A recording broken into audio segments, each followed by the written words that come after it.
Alrighty, folks, welcome on in to the Central Committee stream with your host Mike from PA.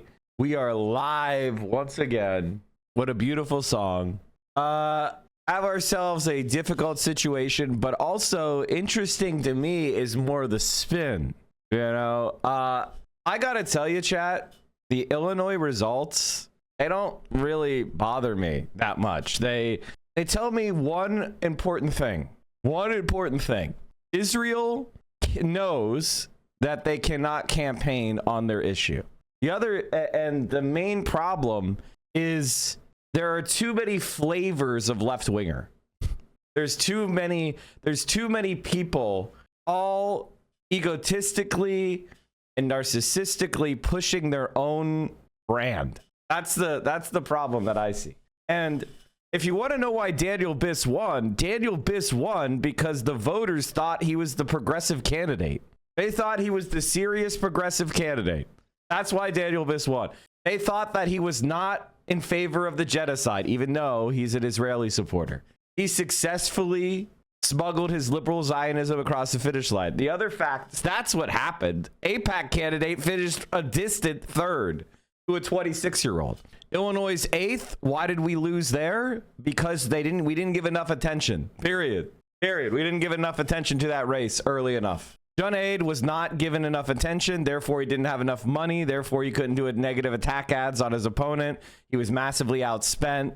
He lost because he was massively outspent and he couldn't get his message out, and his opponent was able to define herself with AIPAC money. That's what happened. Sorry I'm late to stream. I just got finished to the Charlie Kirk episode on the reaction pod. 10 out of 10 would listen to the episode. Oh, and I have my problems with Cat. But one of the worst things that I see in the kind of like pseudo cool online left is the way that they dog on people, the way that they dog on people as if it's not a rejection of your politics lost today. Your politics lost today. Like, that's the reality. Now you could say, well, I have this disagreement with Kat, so it's not my politics. Yes, it is, you fucking egomaniac. Do you ally with Rashida Tlaib? Do you align with Ilhan Omar? If you do, then your politics lost. Now, I have my problems with Kat. I explain them in detail, but I need you to fucking grow up and stop coping. Now, on the other hand, Daniel Biss will be probably somewhere in the range of the 20th most progressive congressman in the entire country, and probably be around 40th in supporting Palestine. How do I know?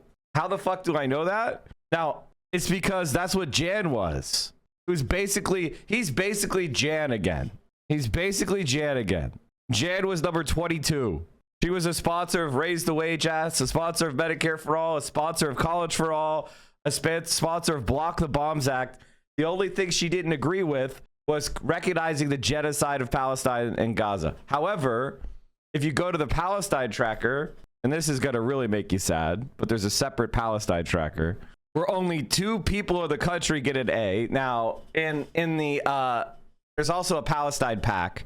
They have a little bit more generous grades, right? They have a little bit more generous grades than the Palestine tracker. Jan, I think, was 40th. Yeah, see? She sponsored for calling for humanitarian aid in Gaza, UNRWA emergency funding, Block the Bombs Act, and she was not sponsoring the United States-Israel Defense Partnership Act. Sanction the ICC, she was against it. She voted against national defense funding for Israel. She was not the best, but certainly top 40th. This is where Daniel Biss is going to end up being. So ultimately, we got another liberal Zionist. I expect Brad Lander to be like 20 if he gets elected. Somewhere around Al Green, probably. Biss thanked J Street for his win. What the fuck do you think Brad Lander is? Now, the reality that we have is that type of politics, that, oh, I'm a liberal Zionist, that shit's dead. It only exists among Washington, D.C. liberals. And that's who won in that district. Washington, D.C. liberals won. Why did Daniel Biss win? Excuse me? Won. Why did Daniel Biss win?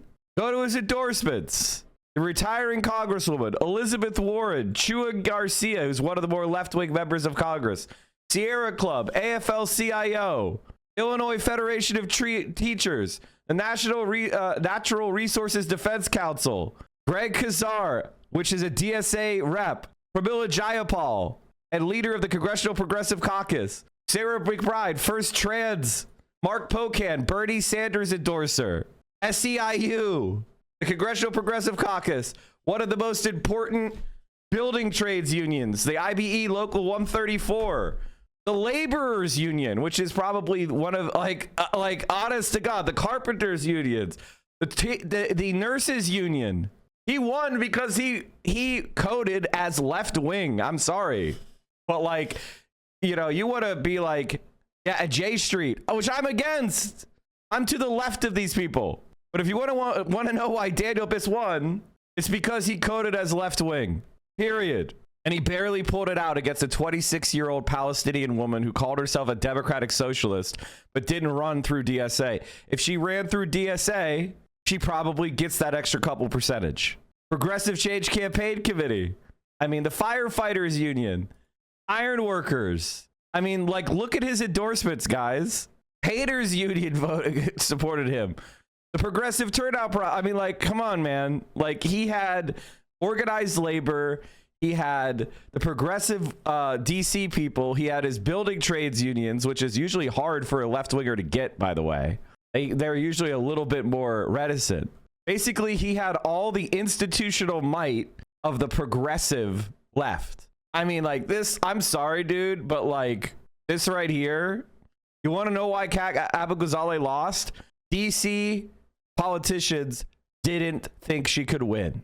That's why. And they went behind Daniel Biss. This is just a fucking reality. So that being said, what should our opinion be of this situation? This is what I was trying to say. Like when I was criticizing Kat, this is what I was trying to explain to you, which is Daniel Biss is basically going to be a mediocre. He's going to be one of the better progressives. That's why Kat got fucked. If there is no Daniel Biss in that race, she wins in a landslide. She got fucked because the left was split off from her. She ran in a bad district that had a really strong progressive candidate. Like, that's why she got fucking roasted. Her left flank got split. And she didn't have that. Like, if she had had this kind of support, she would have won in a landslide. But unfortunately, organized labor was against her. All these major progressive figures and Bernie Sanders supporters were against her. She didn't have AOC. She didn't have Bernie.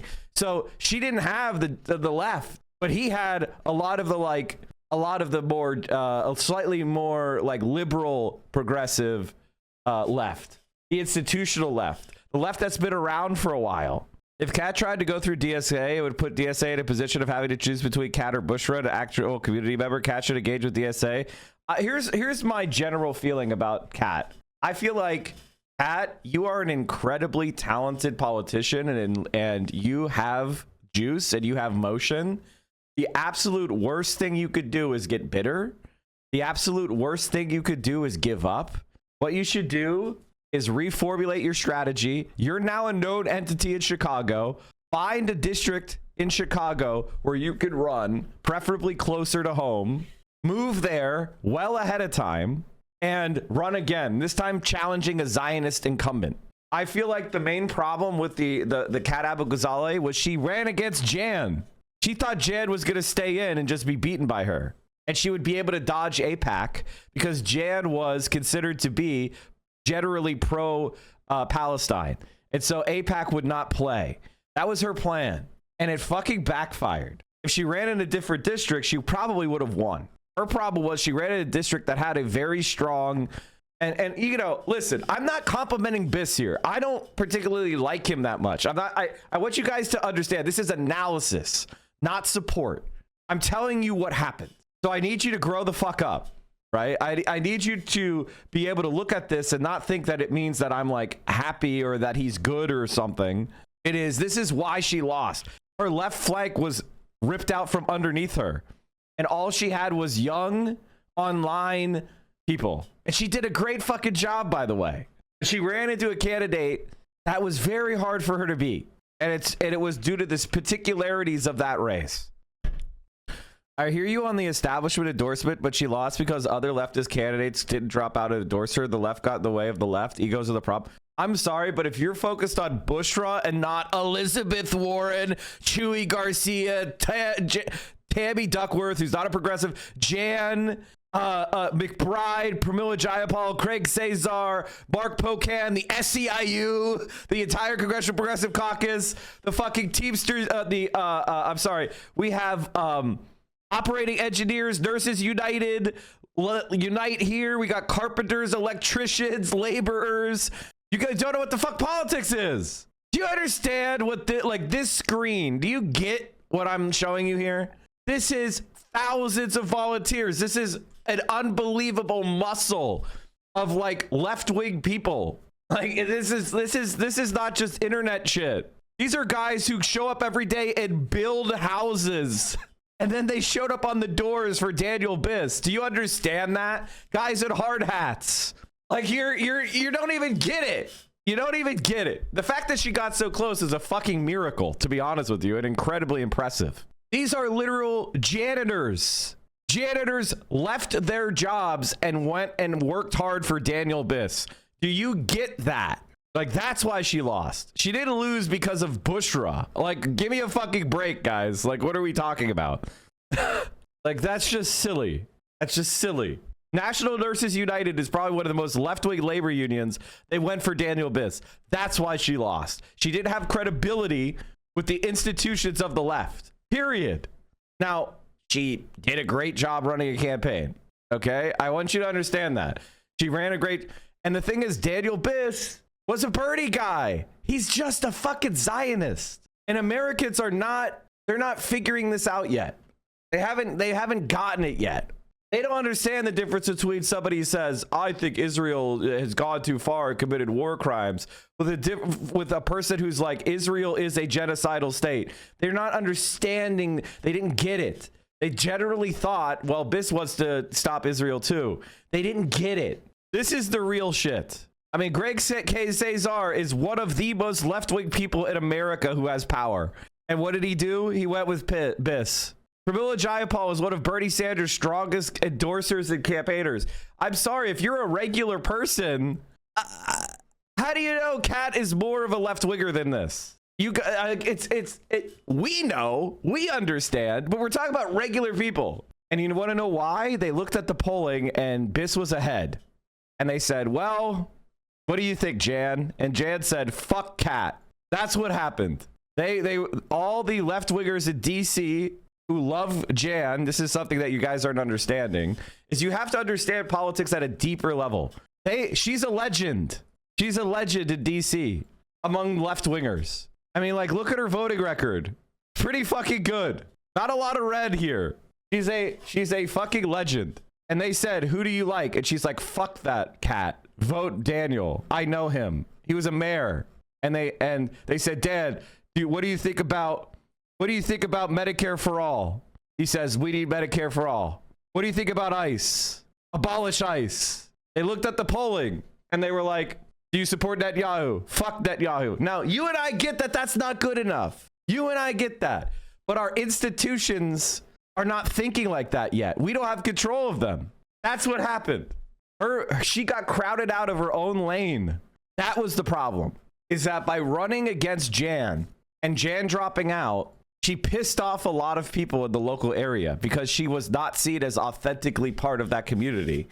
And so they went for a progressive that they knew, and DC united behind him. So the problem is, like, Kat did well by going in for this space that was unorganized, and she organized the hell out of it, right? The thing is, Biss hit the traditional strength of the left leaning. And when I say left, I want you to understand, I'm not talking about the socialist left. I'm talking about America's left, okay?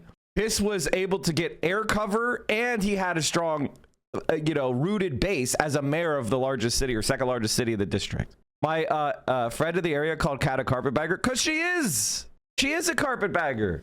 That's not necessarily definitive, but it's a negative. Fill up your gas tanks. I ran about to crash out. Oh yeah. I got an electric car, so hopefully the electric prices don't go up too much. You guys understand what I'm saying? Like, what do you guys think of this analysis? Like, let's look at the results. Like, and I'm not trying to be like, and this is part of like the problem is that I really hate that this race went the way it went. Like, I hate that this race went the way it went, but it went this way because our own people were split. Our own people were split. And the left wing in America doesn't care enough about Israel. J Street is a fucking fraud. What's a carpetbagger mean? Basically, a carpetbagger is somebody who moves into an area and tries to run for political office, even though they have no connection to the community whatsoever. Like, I'm sure that from business perspective, Kat should have dropped out and endorsed him, right? He was the leader in the polls. She should have dropped out. She was risking Lauren Fine win. He's the lead. He's winning in the polls. That's probably his attitude, right?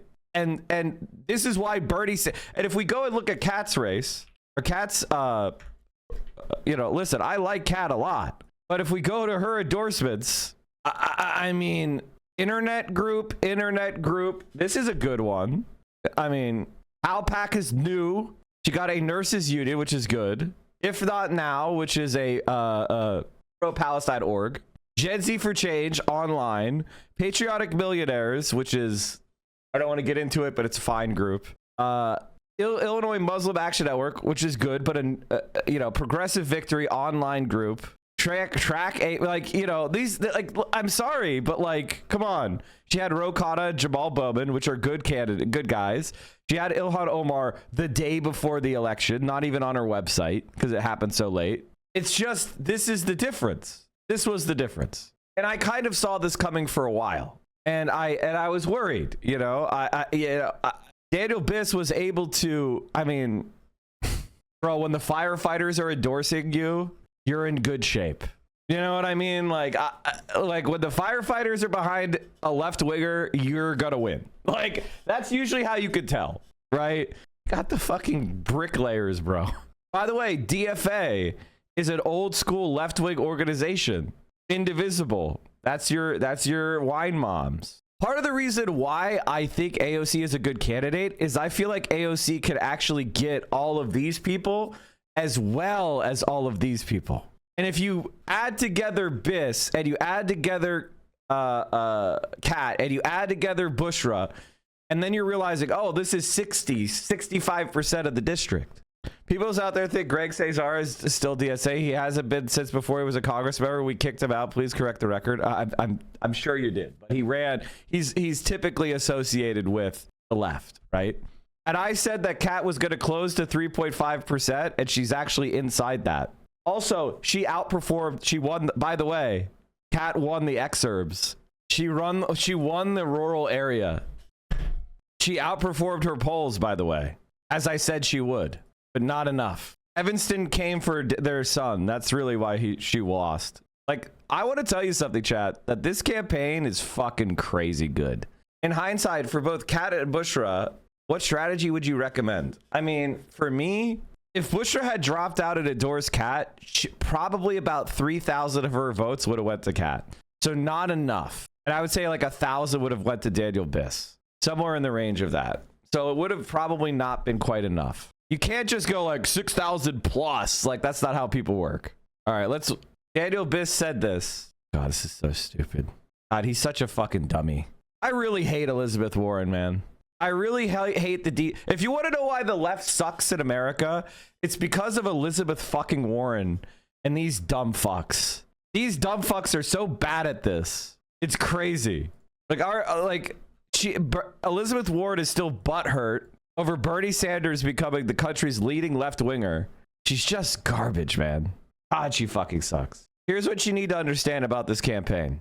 If I'm Kat Abu-Ghazaleh, I look at this race, I look at these results, and you know what I do? I go, I am a fucking force to be reckoned with. I need to find a district, you know, preferably one where she lives in, and I need to join my local organizations. I'll be a fucking legend, instantaneously recognizable. Go and do more work online. Go help a bunch of like other progressive candidates that are running this cycle. Spend my time working in that space, running around the country, supporting those people. And then next year, announce my campaign challenging some other Zionist. She should not challenge Daniel Biss. I think that would be hopeless. personally. I think that would be crazy. I think she should go against somebody who's not going to drop out, who's a Zionist, and fight them toe to toe. That's what I would recommend. Why you so? What's wrong with fucking Twitter? Is it broken? This is the second Twitter link that's broken. Try replacing x.com with Twitter. I never use X. I always say Twitter. Yeah, it's Twitter is broken. I refuse to call it X. That's lame as fuck. Fuck X. She should do the opposite of what she did here and go somewhere that would provoke AIPAC. That's the problem, is like, the reason why I think fundamentally Kat lost is because she was too clever by half. She was too clever by half. Meaning she ran against Jan because she thought like, hey, she's an older progressive who will probably retire if I primary her, or will run a weak campaign and I'll be able to roll in because Jan is not going to have the support of Israel. And so I'll be able to win off the back of online fundraising, and then I'll cruise to a victory. That was her strategy. And it backfired immediately because Jan is like, fuck this shit. I ain't running against a 26-year-old. Fuck this. I quit. I'm old. I'm going to go spend time with my grandkids. And then everybody under the sun joined the fucking race. I don't know. Is Twitter just broken for me completely? All right, let's watch Kat's concession speech.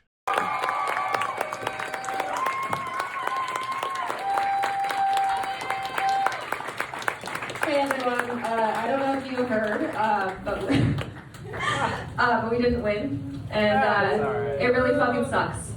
We came really close, and it sucks, but something that no one in power even expected would be possible at all. I need to stress to every single person in this room that this does not mean that the last year has been for nothing.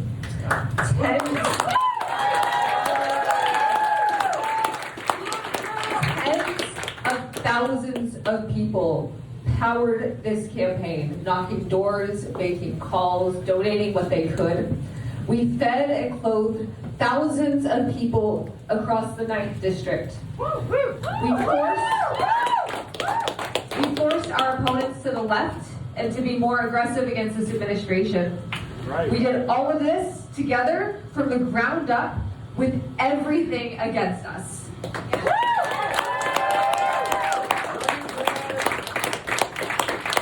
We had millions in AIPAC spending, dark money smear campaigns, institutional power, tipping the scales, and we made them use their entire arsenal, shit we've never even seen before, just to beat us. And that's just for now. We showed that politics can be more than backroom deals and reliance on the ultra-rich. It can be helping others, it can be a community, it can be a team sport. We were able to change the conversation in this district and nationwide. We have done so much that has never been seen before in American politics. And we have set a new standard for what people should expect from those trying to represent them.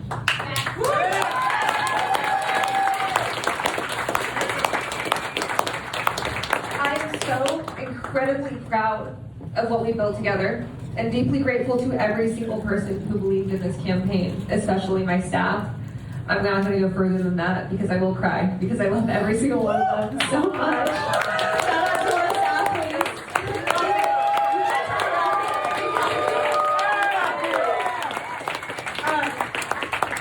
I'm so astounded by how many of you that are with us have never been involved with a campaign, or maybe never even voted. That's incredible. Whether you came here because you donated a jacket to our mutual aid hub, or because you saw us on a live stream, or because one of our volunteers wouldn't stop calling you. Thank you for being involved. And the work isn't over. There are progressives all over the country who are taking a chance just like we did, and we have to help them win. No matter how hard it is, we have to send a message to this administration and anyone who enables it, and I'm talking directly to them right now. You and your jobs are not safe. This is the start and not the end. We are not tolerating the status quo. You cannot kidnap and kill us and our neighbors. You cannot start illegal wars. You cannot trample on our rights and see our lives as a means for profit. We will continue to come back, and every single loss like this one just makes the path easier for the next person who takes the same chance.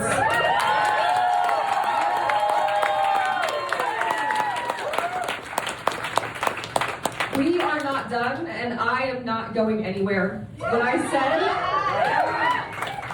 I would spend every single waking moment of the rest of my life to hold this administration accountable, win or lose, I fucking meant it. And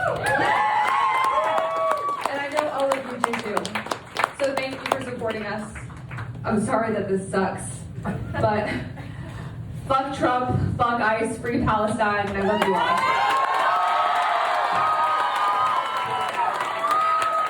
I think fundamentally, she ran a really, really powerful campaign, a really good campaign. It got better and better. I think the main problem is Kat was trying to angle for some of these people, and they all stabbed her in the back. They all stabbed her in the back for Daniel Biss. And she leaned away from people like me and toward people that ultimately went behind Daniel Biss. And then by the time she recalibrated, it was a little later in the campaign. You know, her campaign manager shit talking Zoran was like, that caused me to stutter step. I'm not saying that I could have made the difference or whatever. It's just, that's kind of what happened. Those were early mistakes. A few minutes ago, I received a gracious call from Senator Fine conceding. We've had the race called by media outlets. This has been a heck of a race. 15 candidates, remarkable people who ran remarkable campaigns. I want to thank all of them for running, for putting themselves out there in this pivotal moment to try to heal this country. I want to particularly congratulate Kat Abu-Ghazaleh, Senator Fine, Senator Simmons, and I look forward to working with all of them and with everyone in this district to do the work to come. But I want to speak particularly about one person whose enormous shoes I have the task of trying to fill. Don't clap yet.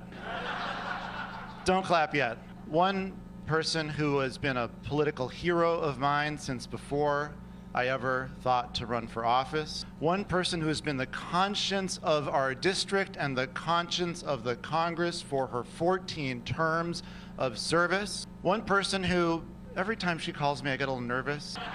If Jan Schakowsky's not proud of you, you're doing something wrong. It has been such an honor to be a resident of your district, to wake up every morning, Jan, relieved that you are fighting for us in Washington. It has been an honor to call you a friend. I mean, like, there you have it, chat. I mean, a 14-term congresswoman, like, she made the boss call to everybody on Daniel Biss's behalf. Like, she picked him as her successor. She did the boss call. I mean, that's what happened. And you have been such a mentor. You have been such a role model. And let me say it now. We would not be here tonight without you. Does this mean Kat basically got rid of an anti-Zionist for a Zionist? No.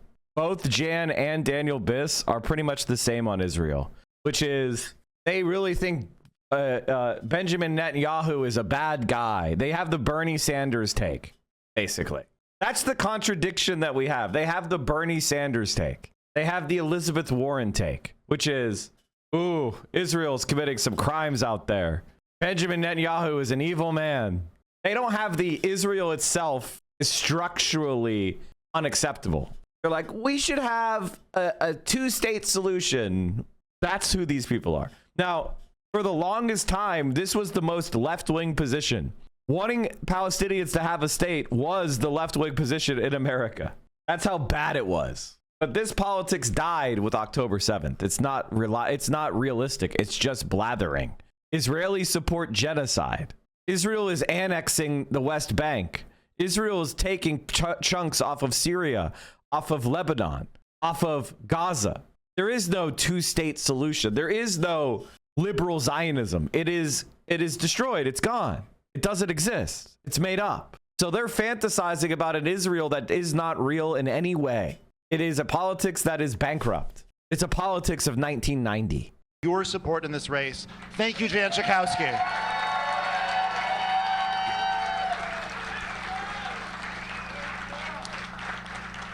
I love you. This race had everything. And it had fundamental questions about who are we going to be as a Democratic Party? Are we going to concede in advance, or are we going to fight? Are we going to double down on our progressive values, or are we going to shrink away from protecting the most vulnerable? And tonight, the voters spoke clearly. We're going to stand up, we're going to fight, we will not back down, and we will fight for the progressive values that are the values not only of this district, but of this whole country.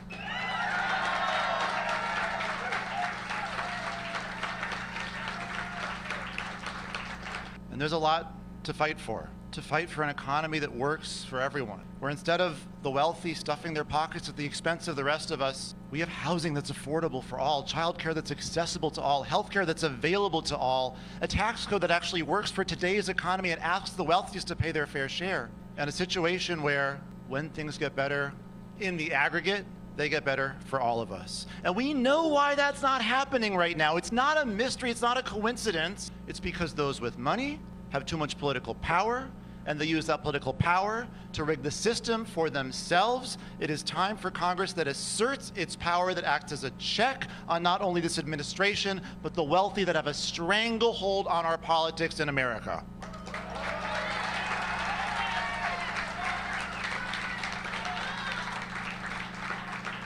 Now, I want to mention a particular issue that came up once or twice in this campaign. I am so proud of how we handled the question of Israel and Palestine. Maintaining my core, maintaining our core as a community, understanding the nuance and complexity of the issue, understanding that, yes, the state of Israel was a safe haven for my Holocaust survivor grandparents and their 2-year-old daughter, my mother, in 1948, and at the same time, that the oppression of the Palestinian people is an unacceptable stain on the world and on the Jewish people as well, and has to be ended.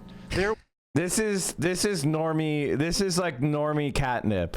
This is normie catnip. This is like, they're like, oh yeah, you're right. Like, this is what dumb normies think, and he's smarter than that. He knows he knows that's bullshit. That's why I was having that long rant about how he has the politics of liberal Zionism that was left-wing 20 years ago, but it died on October 7th and it's not real. Noah Colwin put it best. I saw him say it. He said, I was on the national board of J Street, U Street 12 years ago. It hasn't been an important organization since the Obama years, and it's less of an off-ramp than a McDonald's play place. Why are so few activists who were affiliated with it a decade ago still part of the org? When it came down to it, J Street completely biffed the most important decision of its life: what to do after October 7th. Whatever wind it gets in its organization's sails at this point is due to AIPAC insanity driving people away, not because J Street brings anything to the table. And this is the reality, right? Like, Daniel Biss is saying something which is morally soothing to himself, but is fucking a lie. There is no liberal Zionism. There is no safe haven Israel. You do not become a safe haven for a people by exterminating others, by attacking others, by provoking others. There was a lot of pressure in this campaign to move away from one or the other of those perspectives, and I was not willing to do it because that's not who I am. And that's not what this district is. This district understands nuance and wants someone who accepts the reality of competing, even contradictory sounding priorities and values and realities. Now, this is the Brad Lander. God, he's the Chicago Brad Lander. And it's so funny how people cope over this fact that Brad Lander is this exact same fucking guy. And it drives me insane. It is funny to watch people be like, yay, Brad Lander, and then be like, boo, Daniel Biss. It's the same exact fucking guy. The same exact fucking guy. Maybe Brad Lander is ever so marginally better, but they're exactly the same fucking guy. And it's like, however you feel about Daniel Biss is how you should feel toward Brad Lander. And I'm a person who hates Brad Lander, so you should understand how I feel toward Daniel Biss. But it is funny when people are like, I love Brad Lander. Oh, boo, Daniel Biss. And it's like, it's the same fucking guy, dude. Kat lost because she ran in the district in which she recently moved. She ran against a candidate who held local office. Americans in general tend to be very apprehensive about all political candidates. Biss had a massive head start Due to his history with the community, the left needs to start thinking like the next election starts today. We need to be in union halls and nonprofits. We need to develop a base of power in the communities we wish to run for. That's literally what I was saying.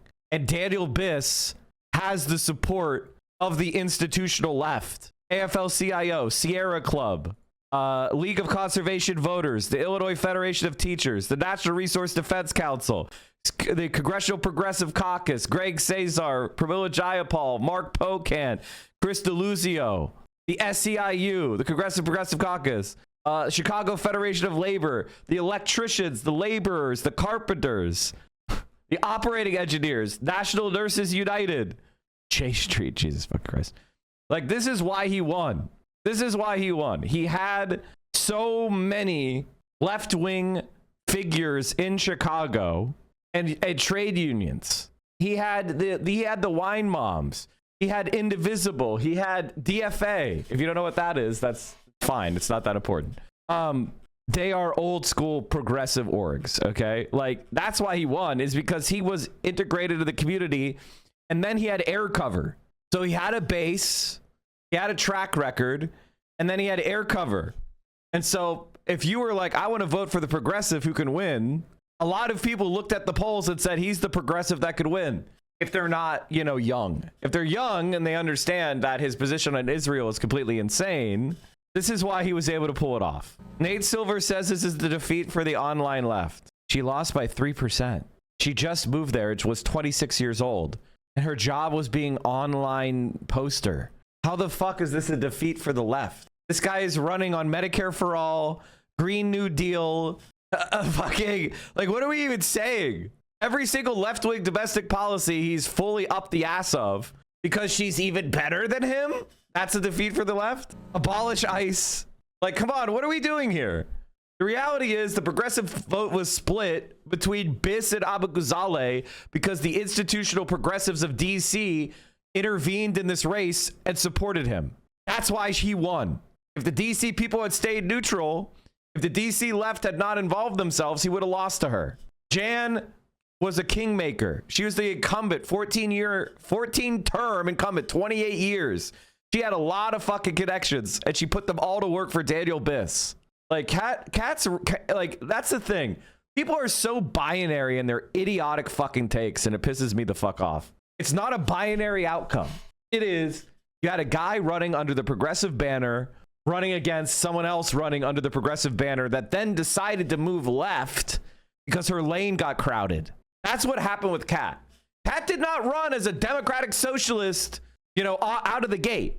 She ran as a progressive, generic progressive out of the gate. And then when things happened, that lane got crowded and she tacked more to the left. That's what happened. She ran this campaign trying to primary Jan. Like, that's what actually happened. So, I mean, what do you want me to say? Brad Lander is not like this guy. He's literally running against the JSU candidate Goldman for Congress. They aren't the same. Come on. Brad Lander is Brad Lander is going left because that's the only way for him to win. But he still defends Israel and whines about anti-Semitism every 5 minutes. I take it a step further than your earlier comment and say however you feel about Biss and Lander should be how you feel about Bernie Sanders. It is! I'm the, I am the hardened political operative. You're the baby brain people motivated by emotion. Not you, chat. I'm just saying. The people that are like that are fucking melting down. You're the baby brain people that are fucking motivated by your feelings. I am a hardened political operative. I can take L's and take wins and it's not going to affect me whatsoever. I will be up doing the same shit the next day. I'm insane like that. You like, I'm not going to ever give in to despair. If I'm the last leftist in this country, I will be the last leftist in this country. I'm just telling you how it the fuck is. And you're right. Daniel Biss is very much in the Bernie Sanders mold. That's how fast politics in this country is changing, which is what I was trying to say yesterday in Hassan's stream, which is like, yes, this is an L, but it's also a sign of the growing relevance of our section of politics, which was non-relevant. And so we need to have a candidate who can unite the coalition that was behind Biss with the coalition of people that were behind Kat. That is our ideal presidential campaign. AIPAC made videos supporting Bushra. When you see this and you're pulling at 5%, maybe you only care about yourself. Listen. Every time you hyper fixate on like that kind of shit, You're just being silly. You're just being silly. Okay? Even if Bushra had dropped out and endorsed Kat, she still would have gotten some votes. At most, she would have given maybe 2,500 votes to Kat, which would not have been enough. You're hyperfixating on the wrong thing. Why are you more mad at Bushra than you are at Greg Cesar and Elizabeth Warren and Pramila Jayapal and Mark Pocan? Like, why are you more mad at her than a bunch of like major left-wing political figures that went for Biss over her? These are the people that you need to pressure.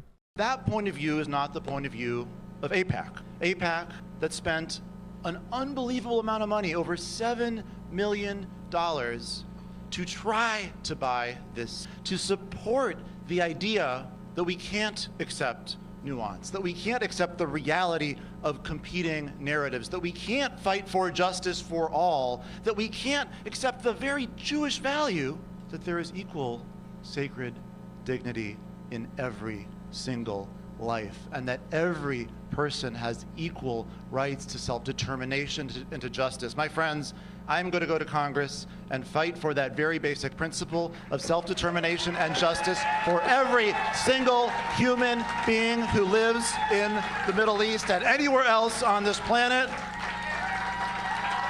And so, let me end this simply by saying, AIPAC found out the hard way. The 9th District is not for sale.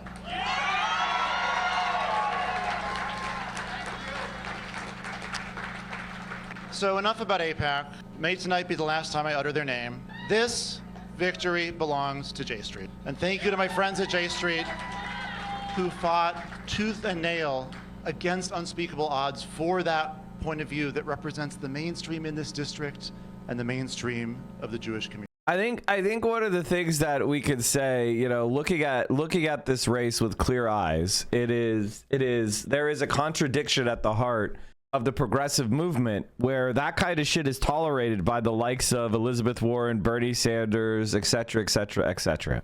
And Daniel Biss was attacked by AIPAC.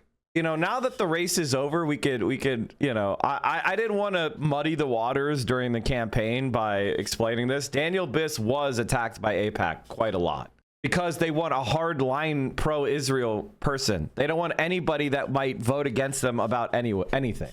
And Daniel Biss has tried to be like, well, you know, we need to rein in Israel, but he doesn't challenge the very existence of Israel.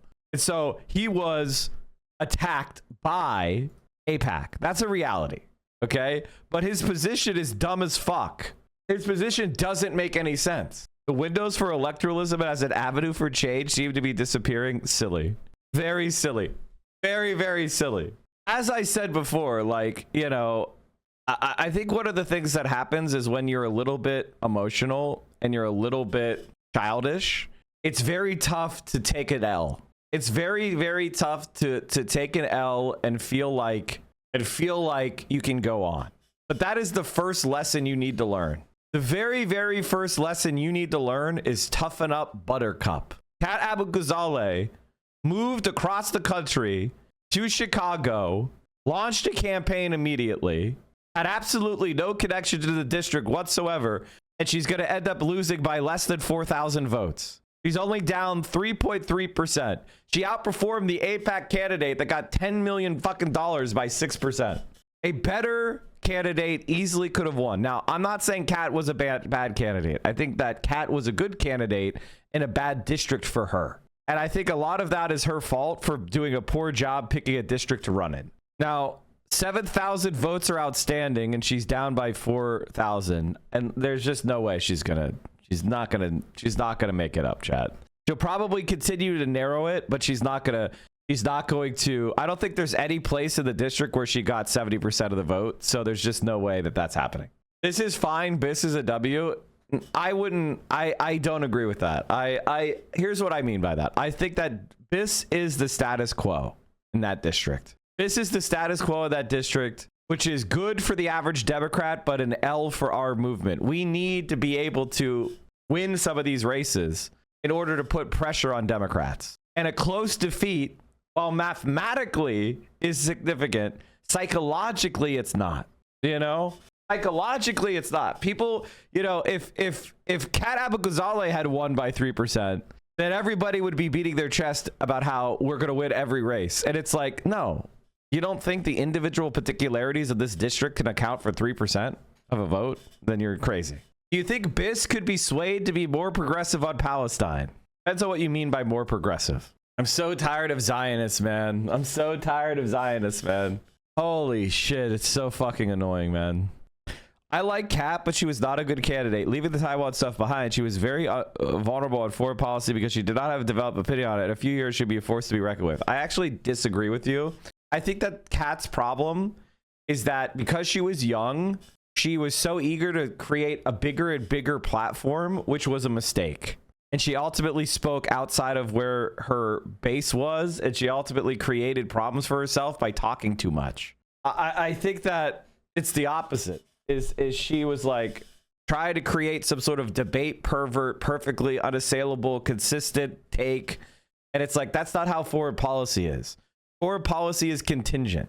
And she kind of tried to come up with this like magic Christmas land spin, progressive American foreign policy. And it's just like, just say you're against wars. Stop trying to talk about every single fucking possible issue. Like, you don't know what you're talking about. You're gonna trip up. I don't think the Taiwan shit is what hurt her. Or if it did, it wasn't enough. I think what hurt her is she's not from that district. She just jumped in. I think that was the difference. I think not having that, I think she did a great job of running her campaign, and I actually think she's a really good politician. I just think she was excessively ambitious and didn't do enough work building herself up. If she had lived in the district for a couple years and then ran, then the carpetbagging allegations would be a lot less relevant. Well, the good news is now that Kat lost, you won't be in front of the Un-American Committee abroad after we go to war with China. Oh, war with China is definitely still a risk, my friend. Do you think AOC will be able to whip the business of America if we get into 2028 into falling in line for her? Yes. Also, she had other like kind of dumb, silly stuff. Like she slept through a town hall debate. That's really embarrassing. Like just stuff like that. And by the way, it's not fatal, but when you're this close, all that stuff kind of adds up. And so all in all, like overall, what I would say is, I think I look at this and I say, Kat Abou-Ghazaleh, as long as she doesn't become a crank, doesn't become embittered, doesn't go insane, doesn't try to like start harboring grudges, as long as she's like, this was my first bite at the apple, I didn't quite pull it off, I need to find a district where I have the progressive lane alone to myself. And there's not like a bunch of very progressive candidates waiting in the wings. I need to line up the progressive progressive organizations well ahead of time. She can run again in a year. Okay? Like that's what I would do. And I would just take the Zionists on head on, right? As opposed to what she did here, which is like she got forced to fight against a liberal Zionist progressive that was well known. Like that's crazy. The most blackpilling thing is everyone is attacking Bushra knowing Kat is never going to run in the district again, and Bushra probably will. Guys, Daniel Biss has got this district for a while, okay? Honestly, I consider this district to be Daniel Biss's district, and you move the fuck on. Like, it is what it is. He's going to have fucking AOC endorsing him when he runs again. Like, this is just, it's his district. It is what it is. Like, move the fuck on.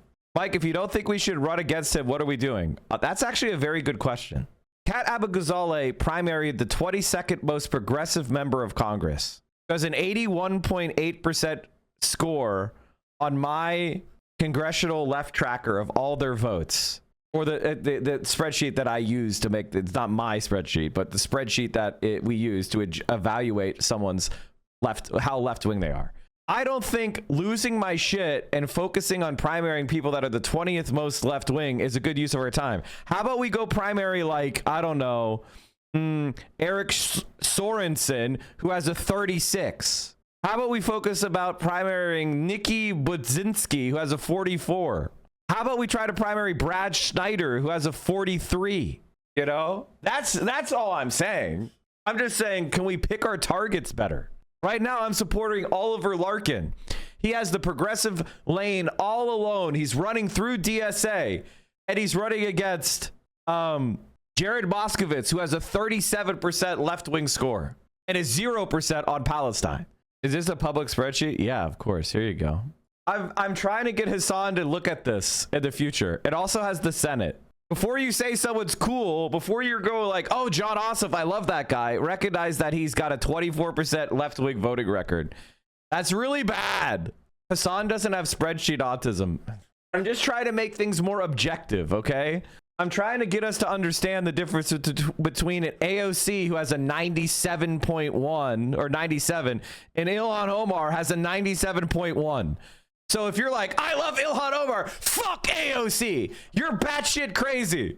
Okay? That's all I'm trying to make you like wake up and go like, oh, just be a little bit more sane.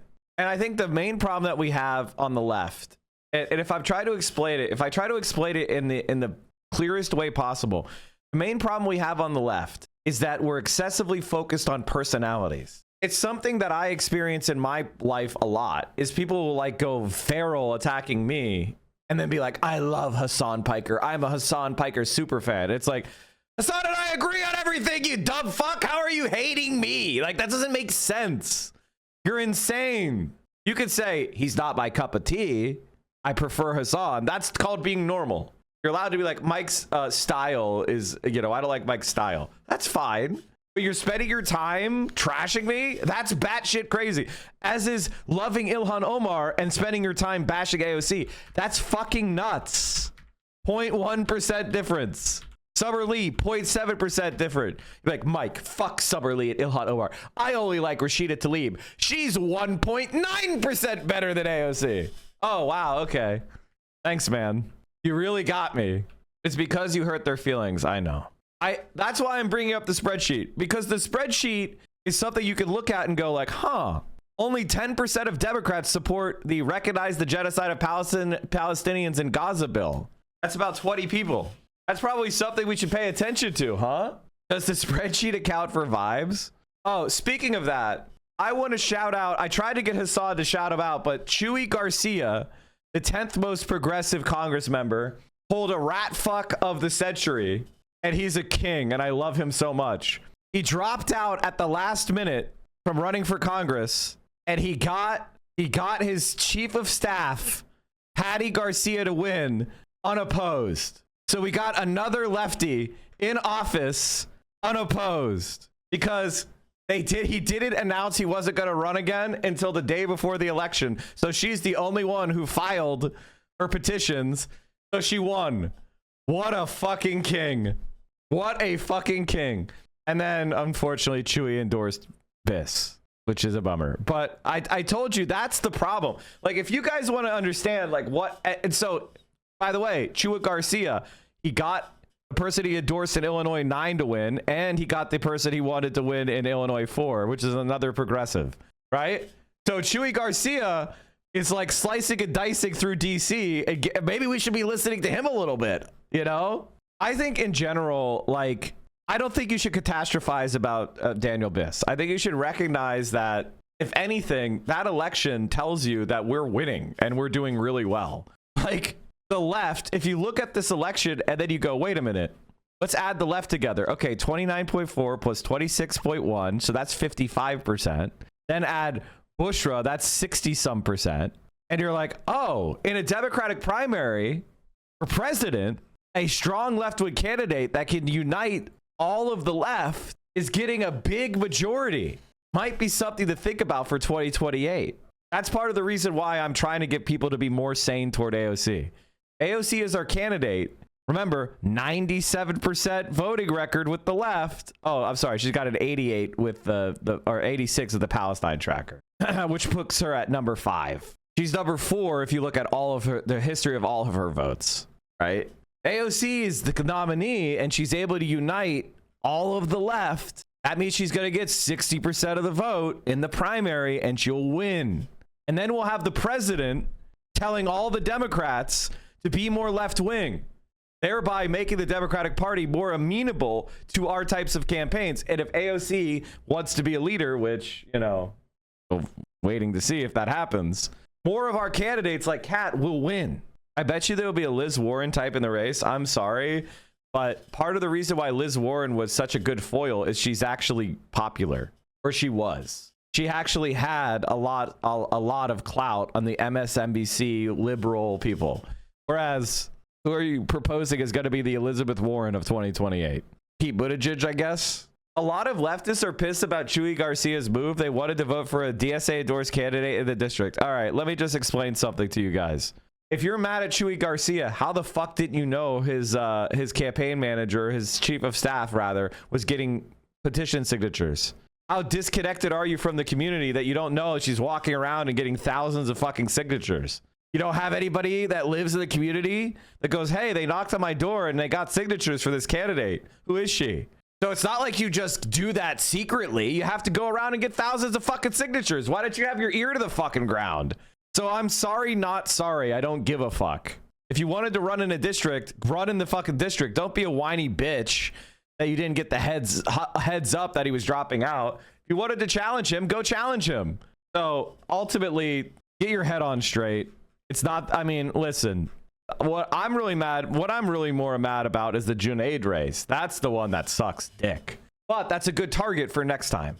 Let's just also, can we say one more thing and then we're going to talk about the war. By the way, the cat wants you to see something. Oh, never mind. He quit. The moment I tried to show you, he quit playing. Oh, there he goes. The void. We watched Irish Zionism yesterday. He's gonna fall. He likes to fall down. He does that frequently on purpose. He like, I don't know. He's. Did you hear about Cesar Chavez? What about him? Okay, cool. New York Times. Am I crazy for thinking Cat's rates sucked up a bunch of oxygen that could have been better spent paying attention to Junaid? Yes, you are correct. You are not crazy. But here's the thing about politics. Part of the reason why I was tough on Cat, which was that I ultimately changed my mind on it, was because I don't think she had to play to the left. She had to be the champion of the left. And she was making moves that alienated her from the left. And she was mad at me because when she joined the race, she wanted to run the Daniel Biss campaign. Now, not on Palestine. She wanted to be very strongly pro-Palestine, but she wasn't really taking on the Zionists directly as I would want early on. And she was kind of running the Daniel Biss campaign, although better on Palestine, right? And that lane got closed when he ran. I mean, that's really it. All right, I'm done talking about this shit. We have a lot of exciting stuff going forward. Let's talk about the Iran war. Overall, I think that Kat should be very proud of her campaign. But what we need to learn lessons from it, which is find better districts, unite behind a candidate early, and we need to make sure that we are running and get races consolidated around one campaign. Fretting over increasing gas prices, and now airlines say they are feeling the pinch. Delta CEO said that jet fuel prices have increased dramatically since the war in Iran broke out. Jet fuel prices have almost doubled just since the start of the quarter, and that's a fairly significant hit for us, about $400 million in the quarter. That said, the demand strength has been really, really great. There's been a number of fare increases just in the last 2 weeks.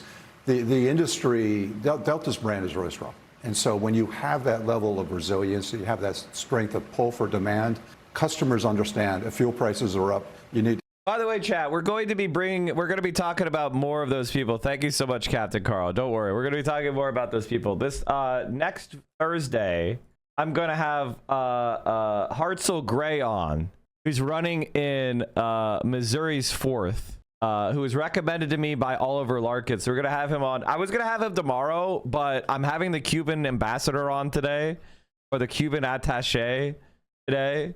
So I don't want to necessarily overload you guys with too many fucking interviews. Brent crude is not 103. It's 109 and surging. As I said, oil prices are surging to $110 a barrel. The markets are crashing. They just started dropping really fast just now.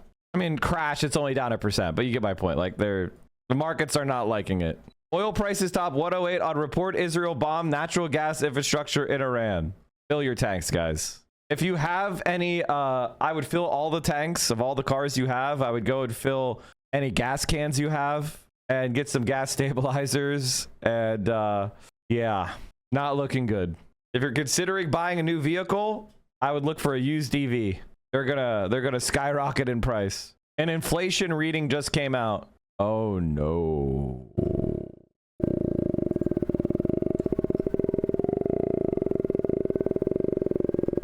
The producer price index, which tracks the change in wholesale prices, rose 0.7% in February, well above the 0.3% that economists polled by Dow Jones had estimated.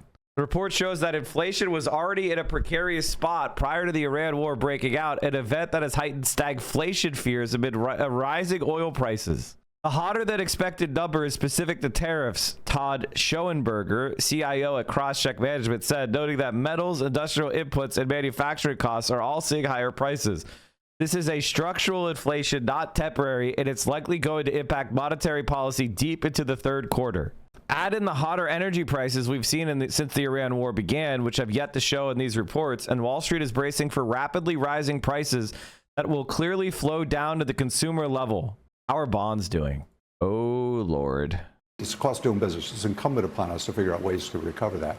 These comments come after CEOs of the nation's top airline companies are imploring Congress to fund DHS and end the partial government shutdown. And new this morning, the TSA's acting deputy administrator is also warning that some smaller airports may even be forced to shut down. Not a good situation here. Let's go live now to CNN senior business reporter David Goldman for more insights. So, David, fuel prices have been soaring since the end of February. Walk us through how this is hitting the airlines and how it could trickle down to the consumer. Yeah, well, you heard Ed Bastian, the CEO of Delta, say that for Delta, they might be able to weather this. They cater to a somewhat higher-end customer, somewhat wealthier customer. But he also made the point that for other airlines, this might hurt sooner rather than later, and they might have to raise prices sooner rather than later. If Delta is already raising airfares over the past couple weeks, you know that other airlines like regional airlines, discount airlines, they're going to start to raise prices for customers as well. And you have some new reporting, David, on what else could get more expensive because of the war. Where can we expect to see these increases beyond what we're seeing at the pump and potential flights? Right. I mean, the Strait of Hormuz, as we've been talking about, is locked down. About 20% of the world's oil comes through there, but that's not the only thing. All other ships that don't carry oil but carry other products are also stuck in the Persian Gulf, and they carry things like helium, aluminum. They carry food, they carry fertilizer, which is a key ingredient for food. Food prices could start to surge as well. And one of the other things is natural gas. And remember, our electricity runs on natural gas.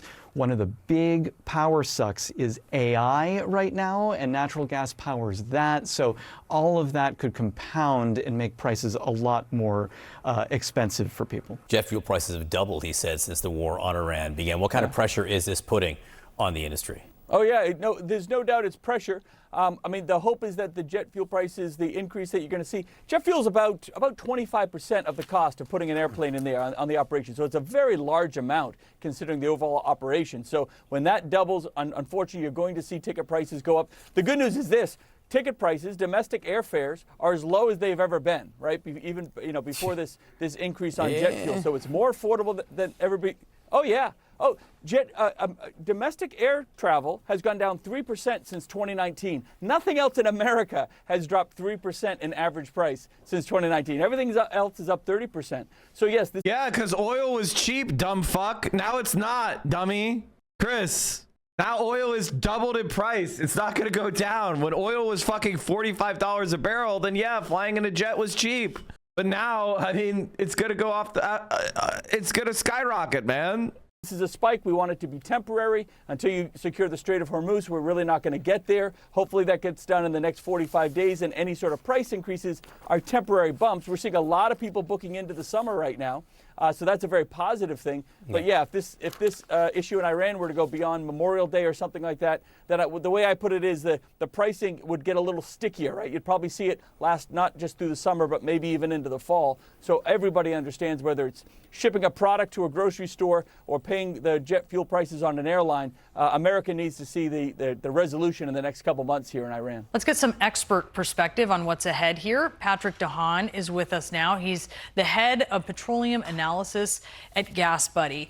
And I wonder, Patrick, as you hear the president trying to say the timeline here is kind of short, I'm paraphrasing, but that's what he's indicating here, how industry is seeing this, because you have allies of the U.S. saying they're not going to help secure the strait, at least so far, and a regime figure in Iran suggested the strait isn't going to be safe for ships anytime soon.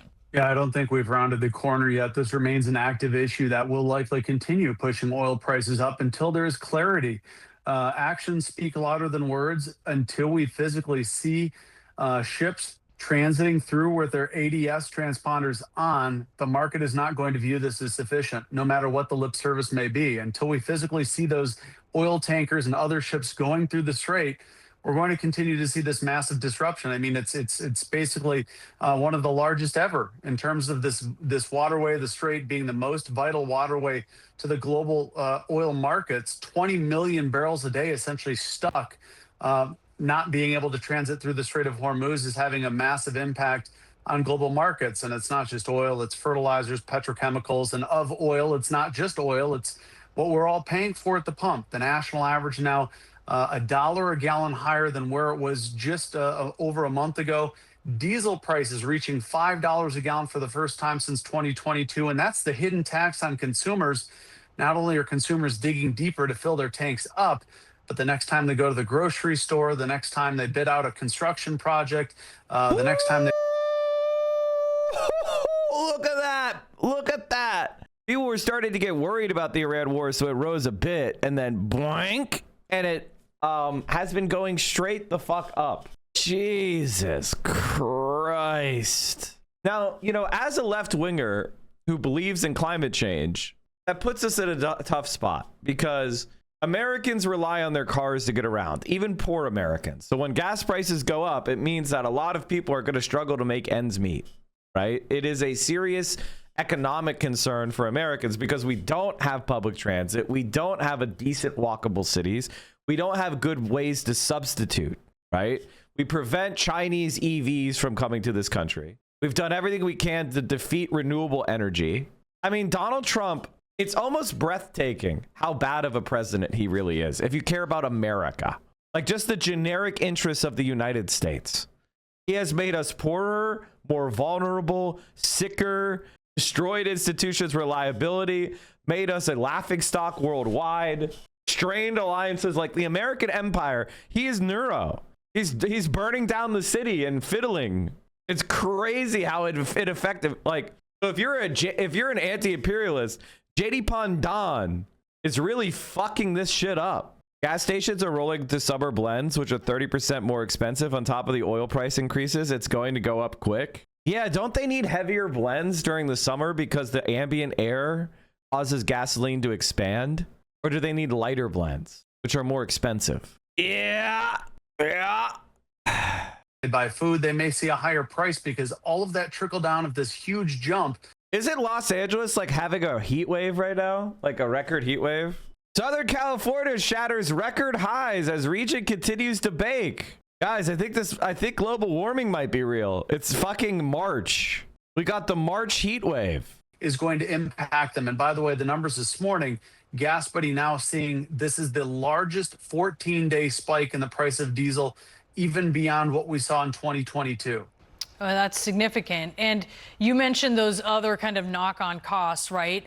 But also let's talk about air travel, because Delta CEO said they have already raised airfares several times over the past couple of weeks. Jet fuel prices have actually doubled since the start of the war, adding about $400 million to Delta's costs, is what Delta's saying. What can air travelers expect here in the months ahead? Well, anyone looking at the summer travel season and looking for a trip abroad certainly is going to be hit the hardest. It's those long-haul flights that consume the most amount of fuel.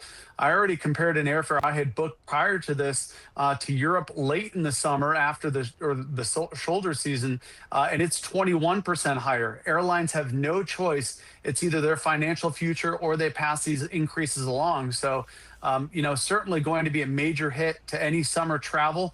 The U.S. three biggest airlines don't really participate in fuel hedging like their European counterparts. That means that they're buying the fuel on the spot market at a much, much higher price. and they will be shouldering the entire jump, whereas some of the European airline competitors may have already pre-bought their fuel at lower prices. They may be less price sensitive, but any way you slice it, anything, logistics, shipping, airlines, we're all going to be paying far, far more for this, in addition to the costs that we're already seeing at the gas pump.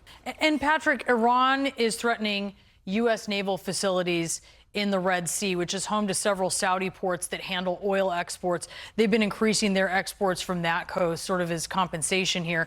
How is the industry viewing this threat?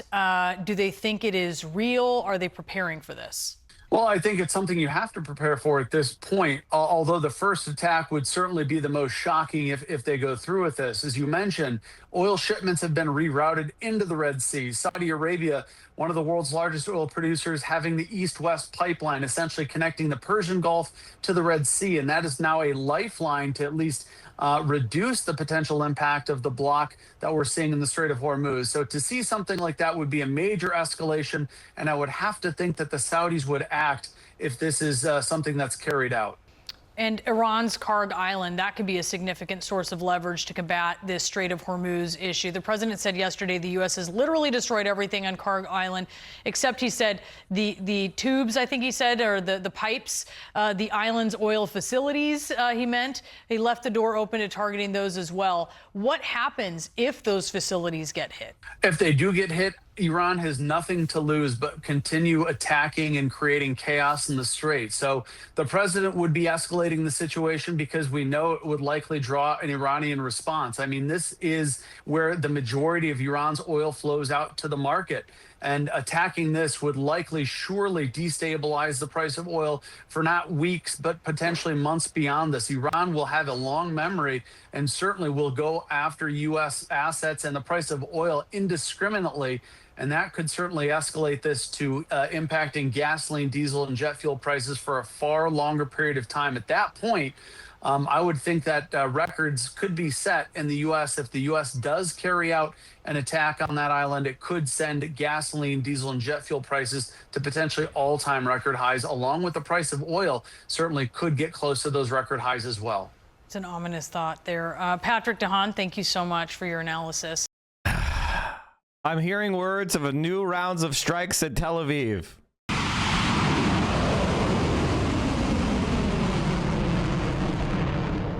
Video from an Iranian news. Listen, all my viewers, they understood. If they were in the Illinois 9th district, they voted for Kat because I did my part of bringing her on, pushing her to the left, and figuring out a way to like square the circle of the issues I had with her, and she came in our direction. I think one of the worst things you can do in politics is you can act like a single defeat is a permanent defeat. There are no permanent victors without revolution. So, you know, if I'm Kat Abou-Ghazaleh, she's 26. When she runs again, she'll be 28. Like, who gives a shit? She could run in a different district, find a better district with a Zionist incumbent, and just run directly against AIPAC from the beginning. That would be my main like criticism of her. Is she ran in the wrong district. Like, that's really my main criticism of her. But it's a gerrymandered district. Who gives a shit? As long as you live in Chicago, you live in Chicago. Everybody knows the lines are moved around and don't make any fucking sense. No one's mad about that. It's more that she moved to Chicago recently. Well, if she spends the next 2 years in Chicago's fucking progressive movement, working for the left, making those local connections, when she launches her next campaign, she'll be a front runner instead of an upstart. That's really the only thing that needs to happen. Agency shows what it says are missiles fired toward Israel. First confirmed footage of a Fatah 2 hypersonic hypermaneuverable glide vehicle. I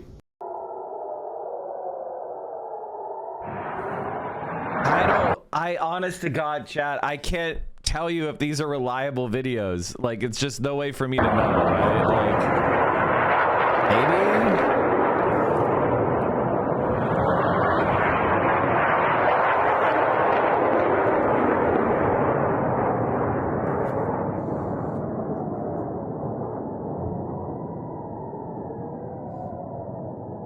This isn't a reliable account. I mean, that's the problem. I can't just watch videos and be like, yeah, that's real. We don't know anymore. Retaliation for the killing of top national security advisor Ali Larijani. He and the leader of an Iranian paramilitary group were among those killed in an Israeli strike late Monday. And authorities in central Israel say at least 2 people were killed by what appeared to be a cluster munition strike. Several neighborhoods and a train station were damaged. Jeremy Diamond joins us now from the scene. What more can you tell us about the attack, Jeremy? Yeah, that's right, Anderson. We are in Ramat Gan, just outside of Tel Aviv, where 2 people were killed in the latest Iranian ballistic missile attack.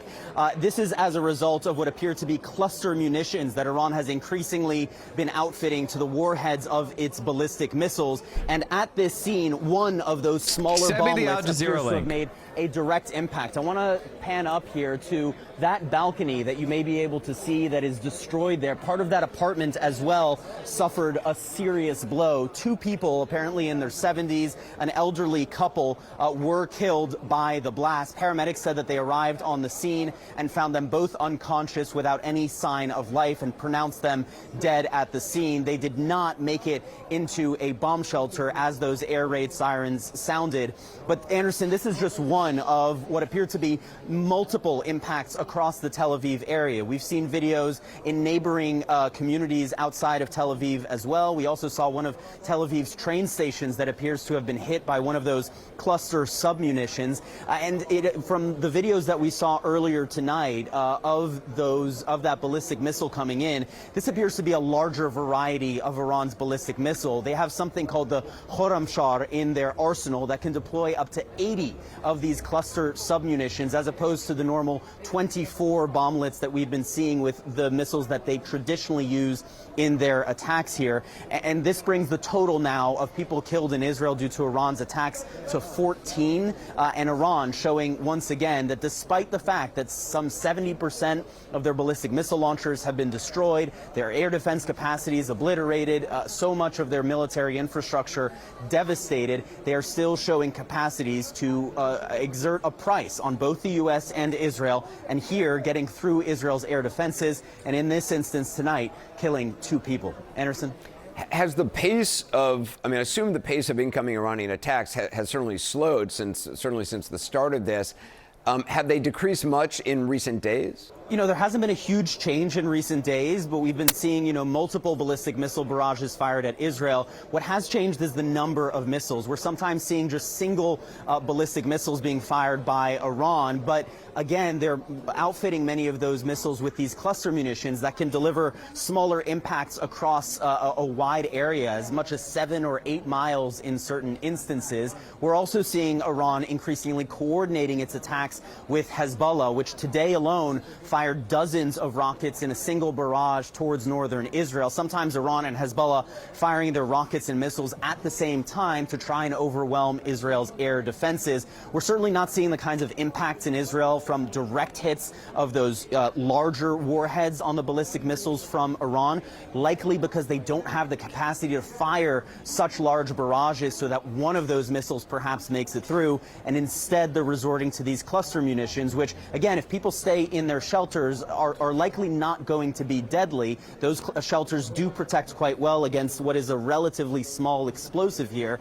But in this case, as you can see, a couple in their 70s apparently didn't make it to the bomb shelter and were killed directly on impact, it would seem, from one of those smaller cluster submunitions. This attack is in response to the death of Ali Larijani, top security official in Iran, and Ghulam Reza Soleimani. So let's talk about Soleimani first. He was the leader of the Basij militia, which, if you're trying to keep track of everything that is part of the Iranian security apparatus, that is essentially the volunteer militia of people who are trying to keep the Iranian populace in line with the regime and suppress dissent. So that guy in charge of that operation. Ali Larijani in charge of the security apparatus writ large, and also one of the main figures in nuclear negotiations. So this is an attack in response to the death of those 2 people. We heard from Prime Minister Netanyahu earlier today, and he said essentially that they are not done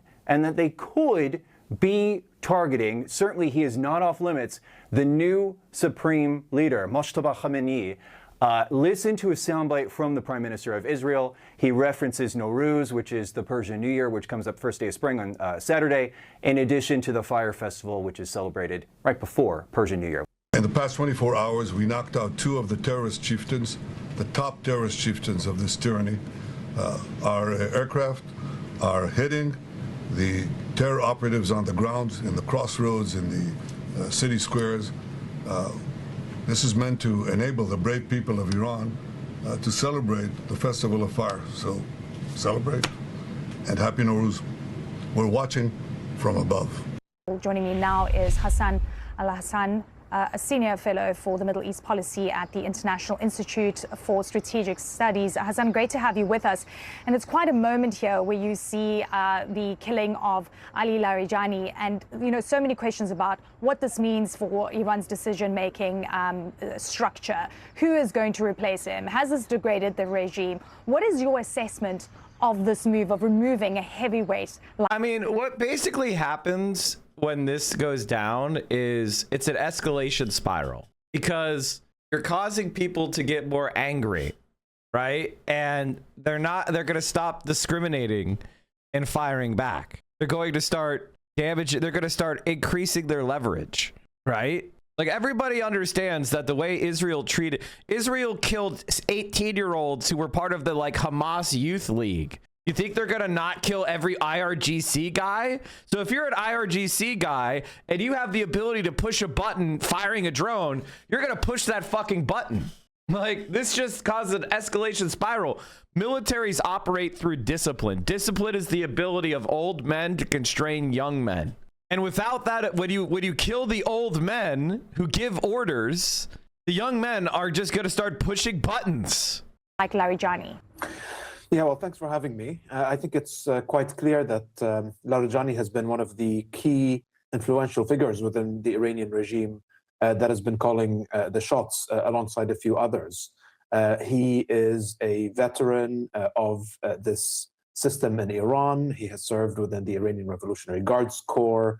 He commands wide respect and is able to really bring together and work across factions and institutions. And he, I think, really plays an important role in ensuring the cohesion of a regime that is under immense stress and pressure because of US and Israeli military strikes. There are reports that Larijani was heading negotiations, potentially, and orchestrating at least negotiations with the United States behind the scenes. In any case, he was definitely one of the few people who would eventually be able to pull the right levers within the Iranian system for a would-be diplomatic solution, if at all. So I think by taking out Ali Larijani, I think Israel is, on the one hand, most certainly trying to spoil I think any chances for a ceasefire. I think as far as Israel is concerned, there are far-reaching objectives that have yet to be accomplished in Iran. The immediate effect of this would be, I think, a strengthening of the IRGC's hold, the Iranian Revolutionary Guard Corps' hold over decision-making in Iran. So Ali Larijani was one of the few figures who could work with the IRGC, but who could also ensure that he was also orchestrating and ensuring cohesion with other factions within the regime. And now that he's gone, there are other factions that still command, and other personalities that still command respect. But I think what Israel is really getting at here, it's really destroying, I think, the connective tissue that holds all of these factions and institutions of the Iranian regime together. So I think this clearly I wonder, Hassan, disintegrating. Well, and the result of that is going to be an escalatory spiral. Like, they're not going to be like, oh, God, you killed the one guy, I surrender. They're going to be like, I'm going to sink that fucking tanker ship. I'm going to bomb that traitor in Saudi Arabia who's allowing Israel to fly over their airspace. I'm going to blow up their fucking oil wells. Yeah, so disintegrating the structure, right? And I get what you're saying, and I wonder what we need to look out for in the next few days, because it would normally be the president that would be appointing, replacement for this position. Who could be the replacement? I don't know. It's too soon to tell, and there are a number of personalities who could rise to that. I haven't seen any credible indications to suggest who could succeed him in his place. It almost seems like a death sentence, I think, at this point for whoever is going to be nominated to succeed Ali Larijani, because I think it's clear the Israelis will keep targeting the top layer of Iranian defense and political and clerical leadership in order to truly disintegrate the structure. I think this is what the Israeli objective is at the moment, and hitting at that connective structure, I think, gets them there. And don't get me wrong, countries in the region, like the Gulf states, as much as they wanted to avoid and avert this war, there isn't any sympathy or love lost for someone like Ali Larijani, who not only was probably overseeing the crushing of the Iranian protests, but really has been overseeing the Iranian lashing out against Gulf cities and infrastructure. This just happened, chat. Iran's Revolutionary Guard has issued evacuation warnings for several oil and gas facilities across the Gulf. It comes after Israeli strikes hit a key gas facility in Iran's southern Bushehr province. The plant processes natural gas. I kind of think Abba Ghazali did very well when you consider her very weak actual ties to the district. She really did conjure a viable candidacy out of basically nothing. Correct. This is obvious unless you're a liar.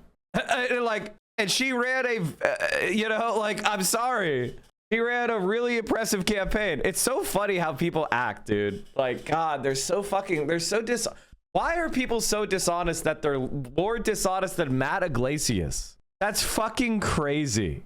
Let me just say that I am a much, much better version of I am like upgraded Weird Al, okay? From the South Pars North Dome field, which Iran shares with Qatar. A spokesman for Qatar's foreign ministry has condemned Israel's attack as a dangerous and irresponsible step. Well, the IRGC has named several facilities in Saudi Arabia, the UAE and Qatar, saying they will be targeted by military strikes in the coming hours. It said that repeated warnings had previously been issued to Gulf governments, accusing them of pursuing what it described as a dangerous path. We're live this hour with world correspondents in Tehran, Dubai, Ramallah, and the White House. We're going to first to Tehran. We're going to speak to Mohammed Val. So we're hearing more about this targeting in the province in southern Iran. What do we know? Yes, we know that As-Salwiya in Bushehr has been attacked at one of the biggest oil and gas facilities in Iran, and that fire broke out in some sections of that facility. The authorities say they are putting the matter under control and that the area has been evacuated of the workers of the factory. But at the same time, Iran says this is a red line. The armed forces have issued an evacuation order for many facilities in the Gulf region. I'm going to tell you some of those, the names of some of those facilities. Al Jubail Petrochemicals in Saudi Arabia.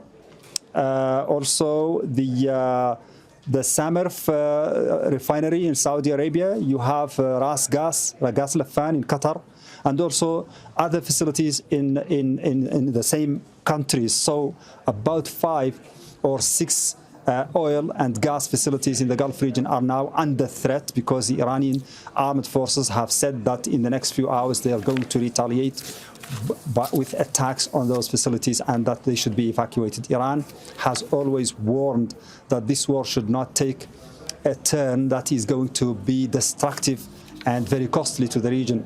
It has warned the Gulf countries against allowing the Americans to use their airspace and their land and their sea for attacks against Iran. And also it has always been saying that if Iran's oil facilities are attacked, it will retaliate in kind against the same facilities in the Gulf region. So let's go to Zain Basravi, who's in Dubai. Zain, we've sorted out the technical problems. Let's talk about the evacuation orders that Iran has issued as a result of that US and Israeli attack on the gas processing plant in southern Iran. What more can you tell us about the evacuation orders? Well, we're 3 weeks into this war. And throughout the course of that time, GCC countries have seen retaliation from Iran in an escalatory manner. Throughout the course of the last 3 weeks, multiple attacks on multiple places. And ladies and gentlemen, like, I think everybody's still in denial. Everybody's still in fucking denial about this. Even oil being at $110 a barrel, that's in denial. This is a denial price. Like this, ladies and gentlemen, you are in denial. Oil prices need to go to $150, $160 a barrel, if not higher. And the economy is going to crash. We are entering stagflation. We're going to have high inflation and an economy that's shrinking worldwide if this war continues. That's just a fact. You can't lose 10, 15, 20% of the world's energy and shrug it off. It's just not something you could ignore. It is material reality. And there's going to be a lot of people tempted to print more money. Things are going to be getting more expensive while there's less jobs and less money to go around. Only getting worse. Throughout the course of today, we saw escalating attacks, missiles, drones, and now by the end of today, it is likely to escalate, perhaps exponentially so, following these attacks on Iran's energy infrastructure. They have vowed they will retaliate, and they have said at least 5 different locations in 3 different countries, in the UAE, Saudi Arabia, and Qatar, will be targeted as per what the Iranian government has put out in terms of a warning. They've said to stay away, to citizens and residents around the following facilities, a warning to stay away from oil facilities in Saudi Arabia, UAE, and Qatar. The Samref refinery in Saudi Arabia, Al Husn gas field in the UAE, Jubail petrochemical complex in Saudi Arabia, the Mesaid petrochemical complex and Mesaid holding company affiliated with Chevron, they say, in Qatar, and Ras Laffan refinery also in Qatar, phases 1 and 2. It's very specific here. We should remind people that at the beginning of the war, in the first 10 days of the war, there were attacks on an oil refinery in Saudi Arabia, on Ras Laffan, the gas refinery, liquid natural gas refinery in Qatar. Iran denied being responsible for those attacks. They said they didn't do it. Now, whether or not you believe them, countries in the region didn't. They still accused Iran of carrying out those attacks. Iran denied it. Here, they're stating very clearly that we intend on targeting these locations and you should leave the area. And they have said, after repeated warnings given by Iran, that it would do this. Their energy infrastructure coming under attack, they're going to mete out a tit-for-tat response. Now, we also have a reaction from Qatar's foreign ministry, the spokesman Majid al-Ansari, reacting to this, saying the Iran South Pars field being targeted by Israel, which extends into Qatar's North gas field. It is a dangerous step. Targeting energy infrastructure is a threat to global energy security, the people of the region, and the environment. A very clear warning, a very clear reaction from Qatar's Ministry of Foreign Affairs there. Zain, it's worth remembering, of course, that apparently there are Gulf countries meeting in Riyadh later to discuss the security challenges that the region is facing. What more do we know about that meeting? Well, in the beginning of the day when the meeting was announced, it was really going to be addressing the last few weeks, a status quo kind of continuous bombardment of these Gulf Arab cities as far as the retaliation. But just to illustrate the day's events, how dynamic this conflict is, there's been targeted assassinations, attacks on energy infrastructure, Israel saying they're going to kill anyone in the Iranian leadership that they want to, Iran saying that they're going to use more potent and precise weapons and more heavy weapons to carry out its retaliatory attacks on whoever they deem necessary, wherever they deem necessary. The escalation just in the last 10 or 12 hours has been exponential. So this meeting that Riyadh has called, where foreign ministers of Gulf Arab countries, other Arab countries, Islamic countries, was with the aim of further consultation and coordination on ways to support the security and stability of the region. It's going to take on a great deal more urgency and immediacy now with these attacks lined up by Iran, planned for the coming hours. What the leaders... Can you imagine if we were spending $2 billion a day on just installing solar panels and wind farms and ultra high voltage electric lines and just building new schools or whatever the fuck else? How do we live like this? How is this real? I think, I think part of the problem that we have is, those of us who take knowledge seriously, those of us who have intellect, I hate to put it this way, but it's the only way that to be honest about the conditions we're in. Is you and I, who know a lot, learning even more doesn't change the people who know nothing. You know what I mean? Like, you and I having every single detail down, understanding public policy through and through, understanding geopolitics, understanding the structures of our society. Like, at a certain point, we are maxed.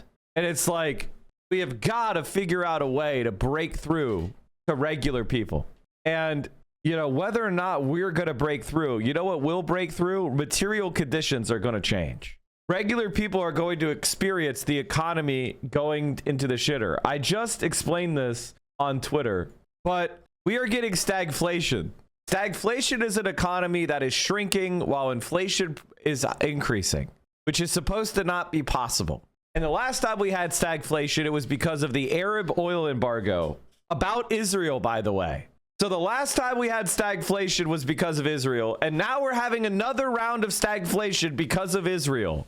This is 2 times in our history that our country is fucking spitting out and crashing our economy for fucking Israel. In the 70s, at least we had the excuse that we didn't have an alternative. Now we have alternatives. And we are turning our nose up at the alternatives, which are cheaper than fighting a war in Iran. If we took the money we were spending on the Pentagon and we spent it on building out our electrical grid and renewable energy and high-speed rail and public transit and dead social housing, it would be cheaper than doing what we're doing now and killing kids. Why the fuck does this not piss everybody off? I do not understand it. I don't get it. How the fuck are you not pissed off? Aren't you pissed off that you get on the fucking highway and it's gridlock traffic and there's trash everywhere, there's potholes everywhere, and there's homeless encampments? This doesn't bother you? You want to spend that money on bombing Iran? It doesn't bother you that our students have dog shit schools? That doesn't bother you. That you can't afford to go to the fucking doctor? That doesn't bother you. That you've got student loans out the ass? That doesn't piss you off? You don't just get tired? And these guys are dunking on you in your face that they take bribes from the fucking Israel, and they admit it. The iPads are about to double in price, Sissa. But I guess we're going to have to see. We're going to have to really, really, really get to the point where regular people cannot afford to live. The last time stagflation happened, they had to do the Volcker shock to get out of it, which was insane. Yeah, you could buy federal bonds at like 17% interest. Your bank account will be giving you like 15% interest. In the Gulf Arab states, these people caught in the middle geographically and politically in this war, will be trying to do is bringing political pressure to bear, bringing diplomatic pressure to bear, to try to have the voice of reason rise up above the din of all this violence. But the reality is, the longer this conflict goes on, the more weapons that are used, the more severe the attacks are by Israel and the United States against Iran, by Iran in retaliation, the softer the voice of reason becomes. And that's really the challenge for Gulf Arab leaders that are continuing to push for diplomacy as a way forward. That's Zain Bashravi breaking that down for us from Dubai. Zain, thank you very much indeed. Asman is a monster. Apparently he's apparently there's a clip of him. He heard about the podcast. Can someone send me that clip? I was recording stuff for the Hassan, the Asmongold podcast that's coming out. Hassan, we have the Hassan episode, which, by the way, chat, if you want to see the new reaction podcast, go ahead and scan the QR code on the screen now. I think it's actually it's exclamation point reaction, or a podcast, not exclamation point reaction. Mods, can you change the code to exclamation point reaction or add it? This is a different code. Fuck. This is the wrong code. And here's the link. We just did our first episode, which was Charlie Kirk. This weekend, we're going to be releasing, it's either Sam Hyde or Nick Fuentes or Destiny. I can't remember. And then Asmongold will be next week. I can't remember. I can't remember which is next. I found it. Okay, hold on. Who is this? Hassan Piker spent 2 hours talking about Asmongold from Mike from PA. This has 33 likes, by the way. 33 like tweet. He's so desperate. Okay. Look at his face, by the way. Look at his face, by the way. Oh my God, dude. Look at the emotions that play across his face. Their upcoming pot. You guys deserve to know that Hassan just recorded our episode on Asmongold. So it's the Hassan Asmongold episode. It's so funny. This is my, this podcast is going to blow up so much. It's going to be so amazing. Fuck, I love this. Oh, we're going to milk them dry. And look how he's turning red. We're going to milk these fuckers dry. I can't, oh man. I mean, honestly, the truth about Asmongold is he's a little bit boring. Like, yeah, he's a Nazi and he's disgusting, but he's pretty boring. He hasn't really made much of an impact on the world, if I'm being honest. You know what I mean? Like, I think like almost every other person we were talking about is more consequential than Asmongold. You know, he's hateful, he's vicious, but ultimately he's probably the least talented and least intelligent. And there's a lot of dumbass evil pieces of shit on this list, but all of them at least like do some shit. He's just, honest to God, not even really a mini boss. He really hates when people focus on him, especially because he's very insecure and often goes back on his words. Oh yeah. One Dime put out this anti-communist slop that boils down to people just want social democracy because communism is authoritarianism and that's bad. I doubt that's the message of the video. Oh God. We were going deep. We were going deep making fun of him. It was not as structured as our other episodes, but we were just having fun with it. Beautiful. So, oh God, I love this. It was crazy because it was like Hassan woke up and did a photo shoot. Then he did a podcast with me, Ugopnik, and Freda for 2 hours making fun of Asmongold. Yeah. And then he went to the Oscars party. That's so cool. He's so cool. Where he, stood awkwardly in the corner and didn't want to approach Dua Lipa because he was too intimidated. Probably true, actually. What a day. What am I? I love looking at how his eyes are darting to the fucking chat. Ultimately and fundamentally, God, he's speechless. Are you worried by, like, say something, Roach boy? God damn. Didn't the Oscars not see the content nuke? Man. So they had a 2-hour cope session about me. This is the big announcement. I can't wait for Hassan must be in a bag spot. Is he talking to Mike from PA? I just get the fuck out of here. Oh my God. 2 hours talking about Asmongold. I mean, like, I kind of agree with them. It is funny that anybody would talk about him at all. Like, it is really funny, and we are lowering ourselves. Like, we are. Just talking about Asmongold is lowering ourselves. They're right about that. Like, they are correct. Like, we're wrestling with a pig. We're wrestling with a scumbag. Like, we are, it's not pleasant. It's like, have you ever dealt with somebody who is super inappropriately drunk and belligerent and how it's just a fucking drag? That's what it is. I mean, it's a drag, but fundamentally, we had fun with it. And I didn't decide to make Asmongold the face of the right. They did. Mike, you really need the command for the podcast on the screen? Oh, hold on. It's exclamation point,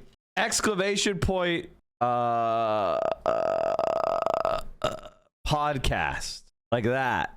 All right? Do that. No one even uses these commands. I really need to take these fucking things off and redesign my screen. It's now updated to reaction. Okay, thank you.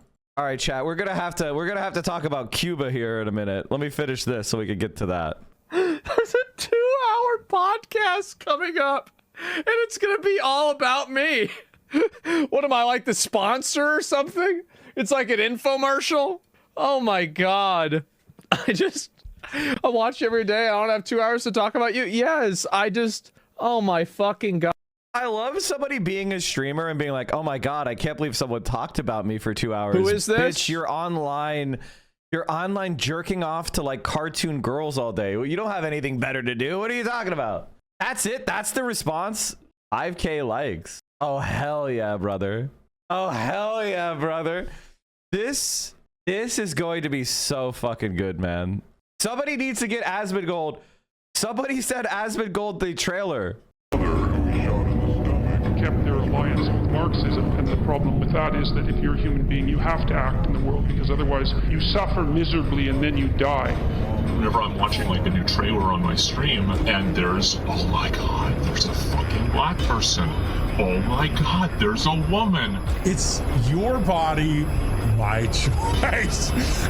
Fucking pronouns! Fucking gender ambiguity! I want these people to suffer because that's what they did to me. Get rid of them. The will of man sparks towards evil from his youth. Gamer drives up, what goes around, yep, what goes around comes around. And we're coming. Non-incel attitude, well, I guess I'm an incel. And I think everybody else should be too. All of us today would be in a worse spot if slavery never existed all across the country. Look, there were undoubtedly many nice slaveholders in the South.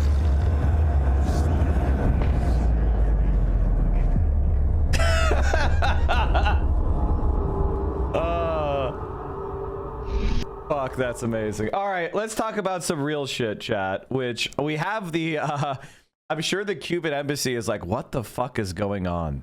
You know, they're like, what the fuck is going on? As they're ready to come on.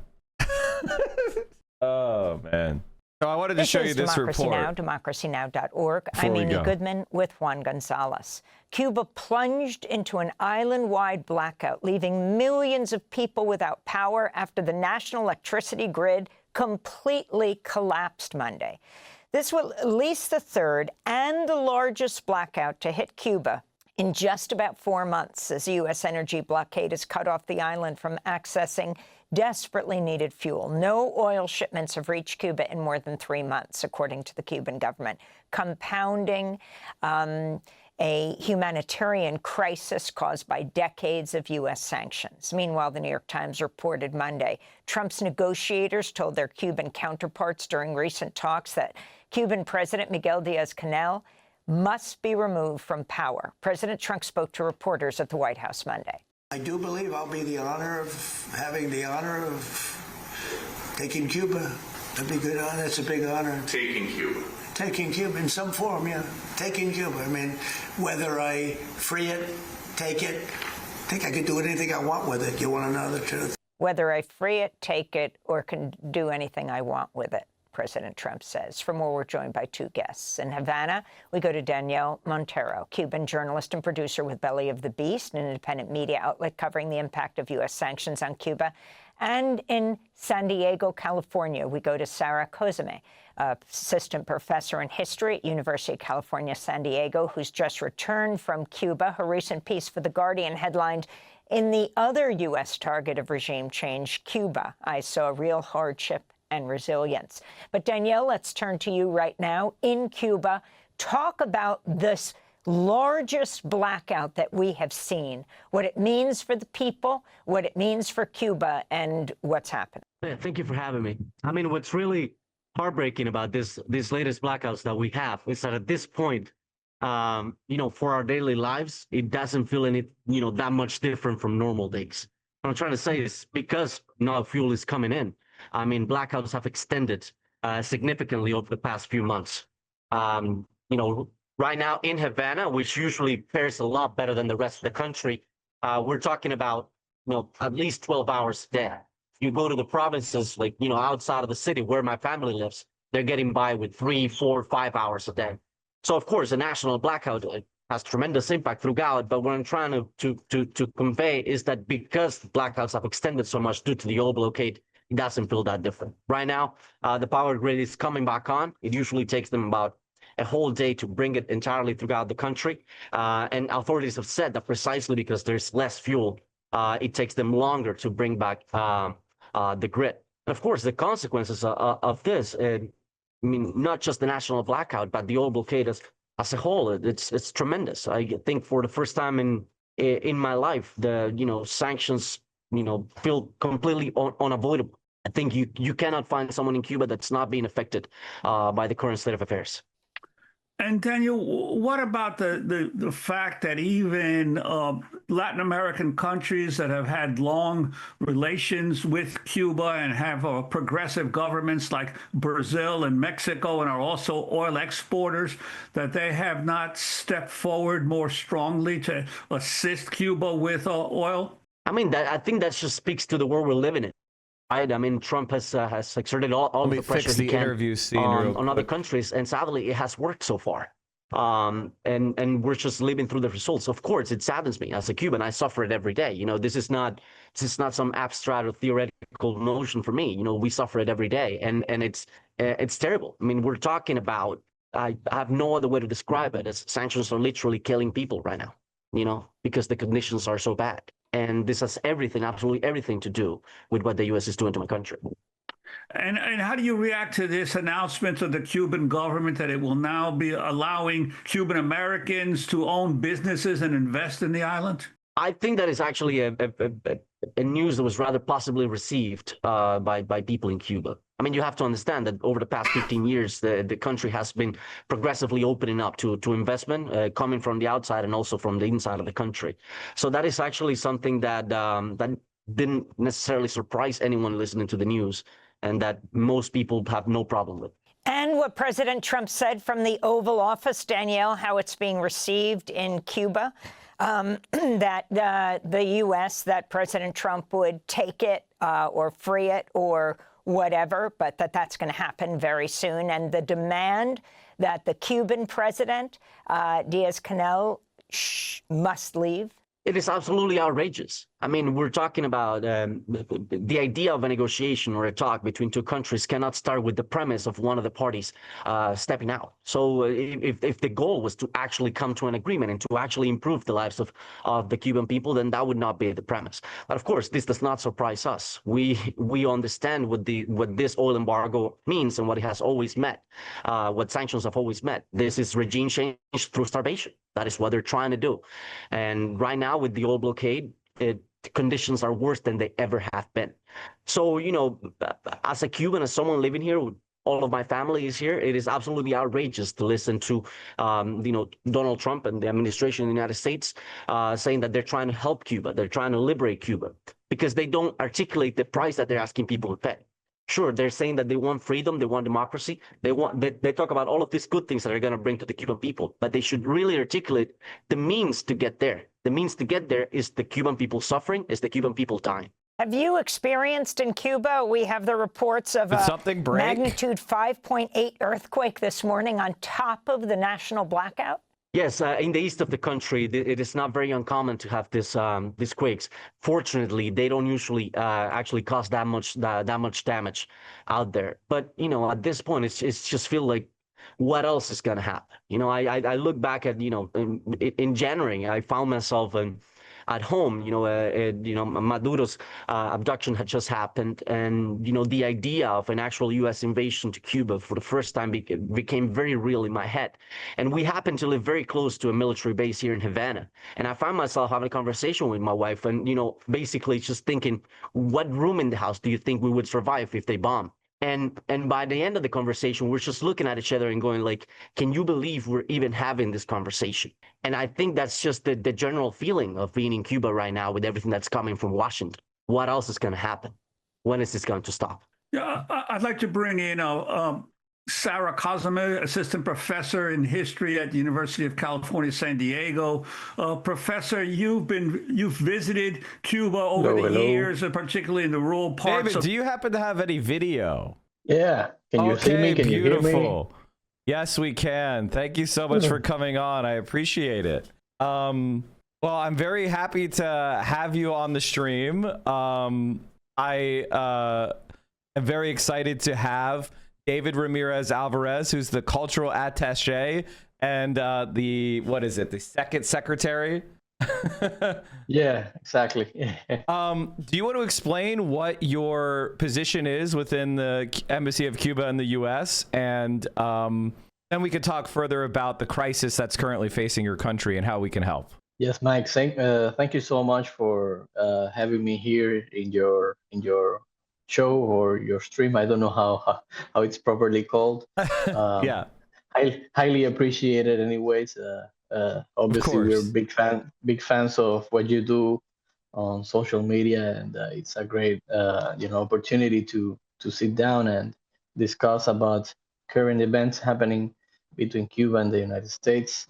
I work especially with the cultural sector here in the United States, but I also work with what you might call the political forces in the United States, which basically means political organizations, movements, political parties. So yeah, exactly. So we try to work and do our job, and we do the best we can to build diplomatic relations and develop diplomatic relations between Cuba and the United States, and open doors, open windows, build bridges. That's our job here. Yeah, and I'm glad that you're doing that. You know, on my stream, we are focused on peace, cooperation, friendship, and you know, obviously, I opposed my government's policies of isolating Cuba, sanctioning Cuba, embargoing Cuba, and I understand that in the United Nations, there has been, how many years now has it been since the United Nations has called for the end of the sanctions and embargo on Cuba? Yeah, it's I don't have the exact number, but it's been more than 20 years for sure. Right. So what is Cuba currently facing, and what policies were changed that has led to this crisis? And are you aware of the Cuban flotilla and other movements and other causes that are attempting to aid Cuba? I mean, right now Cuba is facing one of the toughest challenges that we have faced in decades. One of the harshest, how you would say, the intensification of the U.S. war against Cuba, which is basically, I don't know if you're aware that a few weeks ago the U.S. Basically established an oil field blockade against the people of Cuba, and basically since December we have not been able to receive fuel from anywhere around the world. Can you imagine a society having to deal with something like this, having to basically reconstruct, redesign a society in a way that you have to work out how to, ration the fuel that you have in your disposal as a government to keep basic services working, keep hospitals open, keep schools open. Right now we are going through a really tough moment where, families in Cuba have to decide whether to cook food, the 2 or 3 hours that they actually have electricity for the whole day, and store the food in the fridge, and having to think about things like that, having to readapt your life towards having to think about, I gotta cook the 3 meals of the day right now because it's the only moment that I have electricity. I don't know if I will have any more electricity in the rest 24 hours, and having to stay at home because you don't have fuel for transportation to go to your workplace. And it's so hard to understand unless you live it on firsthand. And that's why basically there is a convoy that is traveling in the next it's already a group of people already arriving in Cuba that want to show solidarity with the Cuban people, that want to spread the word about what's really going on in Cuba, and that are also doing donation drives, aid to bring medicines and desperately needed goods to our country. So we are highly appreciative of the solidarity of so many friends from the United States who do not believe what they're seeing on mainstream media, and somehow want to show the world that that this blockade is real. It is not socialist propaganda, and it's harming basically the people of our country, and has a horrible humanitarian effect, which we consider is collective punishment, which is prohibited by international law, and we also consider that is a genocidal act against our country. Yes, and I obviously feel the same way, and I agree completely. The world is facing energy crisis right now. I know that you're not able to comment on the United States' foreign policy with other countries, but I think just for my audience to reflect on, we see a crisis in the Strait of Hormuz. That's 20% of the world's oil, and you could see prices are doubling in the world for things like gasoline. Imagine if the United States was completely cut off from all fuel, and the effects that would have on your life. Think about what you rely on for electricity and transport, and the fact that the Cuban people are persevering through this and finding solutions is an incredible testament to their strength. I mean, this is a small country 90 miles off the coast of the United States, facing decades upon decades of blockade, and they've continued to develop. They've continued to help other countries around the world. And that, that shows you the incredible strength of the Cuban people, which I think most good-hearted people around the world admire.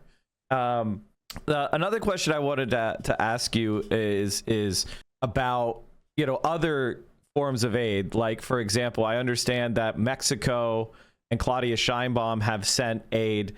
Are you aware of why, countries like Mexico cannot? Can you explain to my audience why they have been unable to send oil due to the U.S. Blockade, or is that not something we can discuss?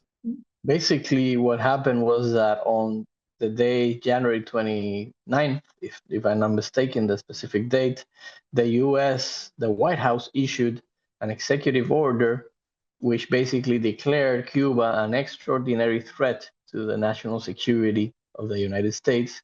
Based on nothing. Based on absolutely nothing, right? No, based on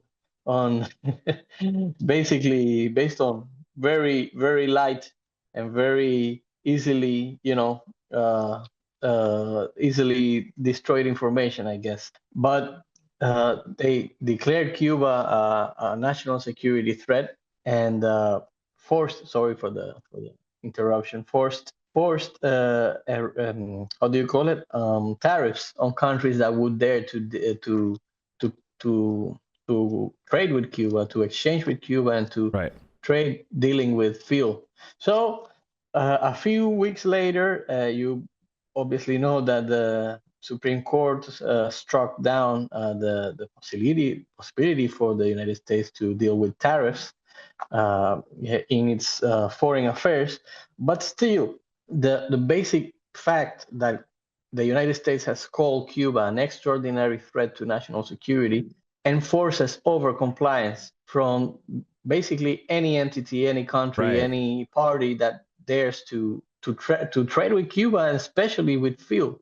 At the same time, you have this very, very dangerous, very hostile narrative from the U.S. government saying that they are controlling the region, controlling militarily the area. So basically, it's become very difficult, if not impossible, for us to have access to fuel. All right. So basically, the United States is not only, sanctioning Cuba, blockading Cuba through financial manipulation and preventing Americans from trading with Cuba. They are actually intimidating other countries and threatening their economies in order to prevent them from willingly trading with your country. Yeah, in fact, that's why we call it blockade. That's not why we, there's always been a dichotomy whether what's happening to Cuba for the past 60 years is a blockade or an embargo, and people get very technical about it. We call it blockade because it's basically an act of war in times of peace. It has an effect on third parties, on third countries, a direct effect and coercive effect against people that basically want to have a normal relationship with the people of Cuba. So this has been enforced for decades. That's why we call it blockade, because maybe there are no, airplanes, ships, military aircraft, blocking physically the country from the outside world, but economically is a strangulation strategy that has lasted for more than 63 years, if I'm not mistaken, and obviously has failed miserably. Of course. What would you say to people that are like, oh, it's a sign of Cuba's weakness that it needs the United States to trade? Why is that unfair as an argument for the situation that is arriving now? And what do you say to people that are not really, that would be supportive of this kind of extreme threat or extreme economic embargo against Cuba? What are the effects that people are feeling? Yes, it's when you listen and you read to what people say on social media, and not only on social media, public officials saying crazy things like, the embargo, the blockade doesn't exist.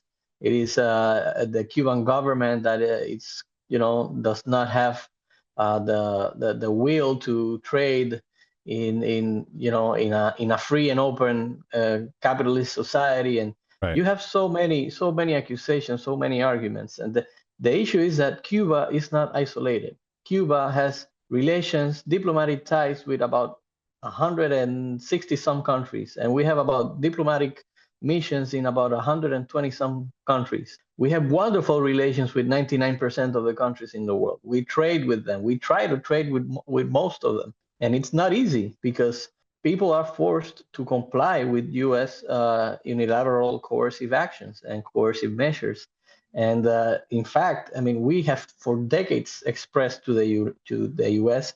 publicly and privately on press briefings, in meetings, that we are open for positive dialogue. We're open to trade with the United States. We're open to receive and be able to have investment from the United States and have a normal relationship with a country which is basically 90 nautical miles north to our island nation. So it is ridiculous to think that we are not open to have a better, I don't know, trade relationship with the rest of the world because of internal issues. It's dumb. I'm sorry to say it.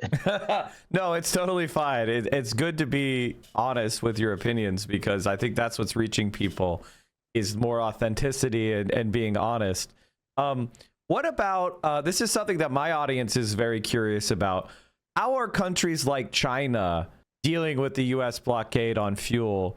And what about, the possibility of renewable energy and the idea of removing this threat from the United States? I mean, obviously, some amount of fuel is always going to be required.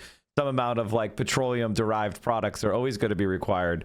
But what is Cuba doing to, transition towards renewable energy or zero carbon as much as possible to basically remove the ability of the U.S. to do stuff like this in the future?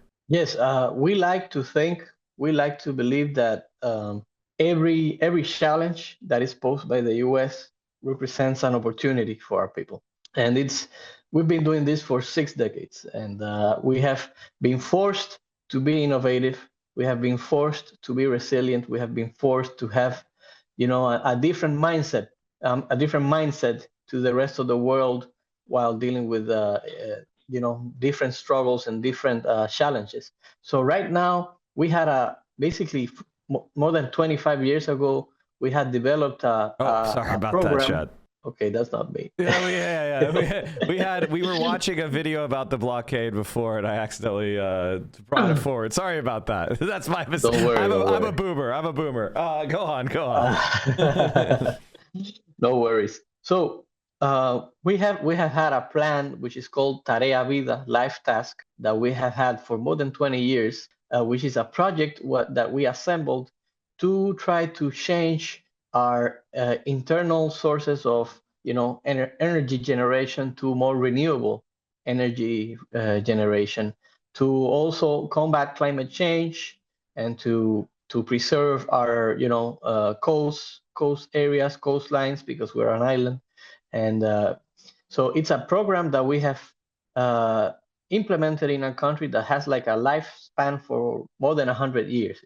It's a plan that we have a strategy that goes up to the year 2100. And but this specific project had the idea of reaching the year 2050 with about 20% of the energy generation capacity with solar energy. And in fact, in the last 1.5 years, we have been able to reach already, I think, if I'm not mistaken, about 25% in solar energy. So we have basically moved forward more than 30 years in this program, and are basically opening huge solar parks around the island that are able to generate, as we speak, more than 1,000 megawatts per hour in a country that has a demand of 3,000 megawatts, or 3 gigawatts, however you want to call it. So it's still a huge challenge because we still have blackouts. We still depend on fossil fuels to operate, and it kind of generates the question of how society as a whole, countries still rely on fossil fuels, still depend on a constant flow of fossil fuels to operate normally. So, but for the moment, at least 1/3 of the energy generation that we already have is with solar energy. The main problem, the main challenge that we have now is how to store this energy. We need big batteries, big batteries, energy stations that store the energy that is being pumped to the national grid by the solar parks. So basically, right now we are generating electricity throughout the daylight time, with solar energy. But in nighttime, we still depend on fuel. But we're moving forward. It's not enough. It's still not enough because this is a very expensive process. These are very expensive technologies. It's you don't just change your national dependence on fossil fuels to renewable generation from one day to the other. Not even developed countries have done this. Even less us that are a developing country. But we have been able to have really good results, and we have to thank the people of China that has been very helpful in sending and selling to us solar energy technology and capacity. So yes. Right. Yeah. So, I mean, I just pulled up an article from the Washington Post yesterday that was talking about this very specific thing where Trump is targeting Cuba because you guys rely on, I believe you rely on oil for your electricity. Isn't that right? Yeah, mainly, yes. We are capable of producing more or less 40% of our energy with our national sources of energy. We are national reserves, but the rest we depend on imported fuel.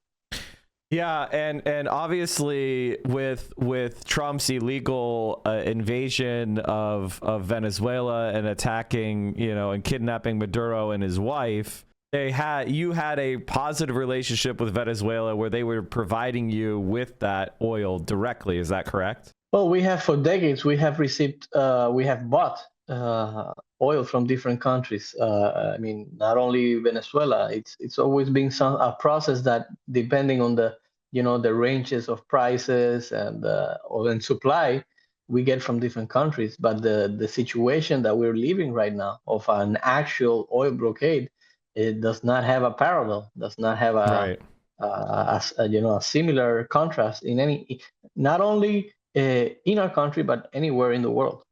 Yeah, no, and that's incredibly disheartening. So, what can we do, and what should people around the world do if we our hearts are hurt by imagining the suffering? For me, I'm thinking about relatives of mine that have gone recently to hospitals or require things like oxygen machines or dialysis, and how a blackout could literally kill them. So what should we all around the world be doing to help try to change our government's policies? And, what countries or organizations should we support in assisting Cuba? So, yeah, I mean, I cannot tell you what to do. It's as a diplomat, that is right. Sorry for the form of the question. Sorry for the form of the question. Yeah. Sorry for the form of the question. What I meant was what is the attitude of Cuba toward people offering friendship? Yes, no, definitely. We have received so much friendship from the people of the United States.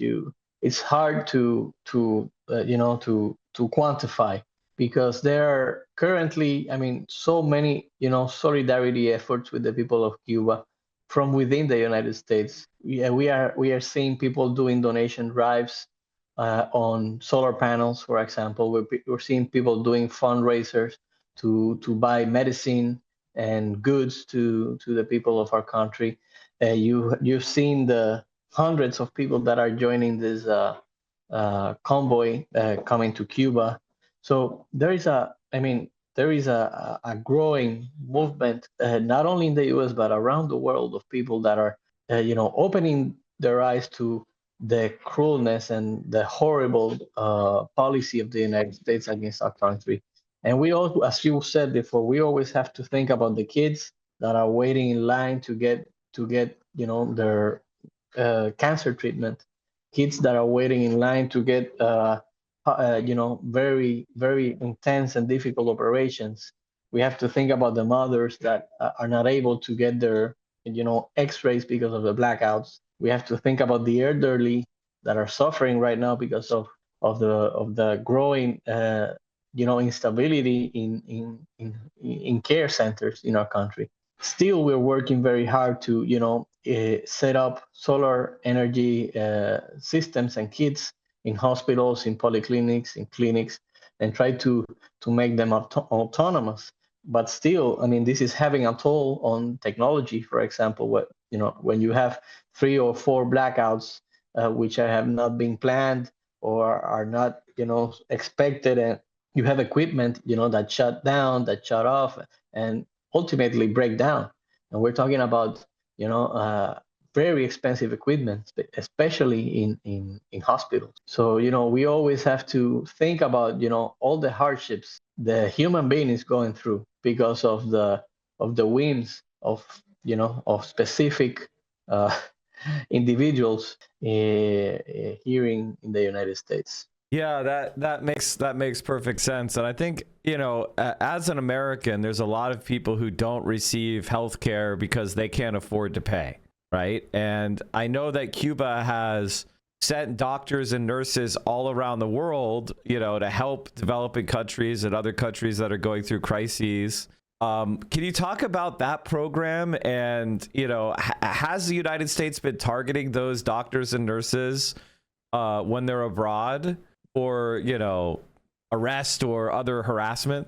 Well, actually, there is an intense campaign going on right now by the U.S. government to try to stop basically the medical cooperation that we have with with other countries around the world. So we have dozens of thousands of doctors doing cooperation on the ground in countries in Africa, in countries in Latin America, in Asia, even in Europe. We have medical brigades. And right now, the U.S. government has it as one of its foreign policy priorities to stop this. And unfortunately, in the past few days, we have seen, the medical brigades in Honduras, Guatemala, Jamaica, come back to Cuba because there is a surmounting pressure against these countries to stop the aid that we give, that we provide to the people that actually need these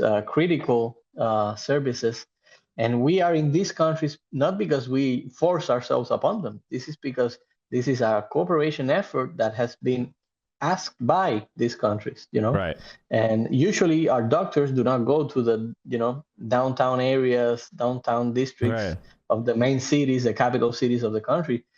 Our doctors are in the Amazon. Our doctors are in the roughest places, in the roughest places Remote, of all yeah. of these countries and remote countries.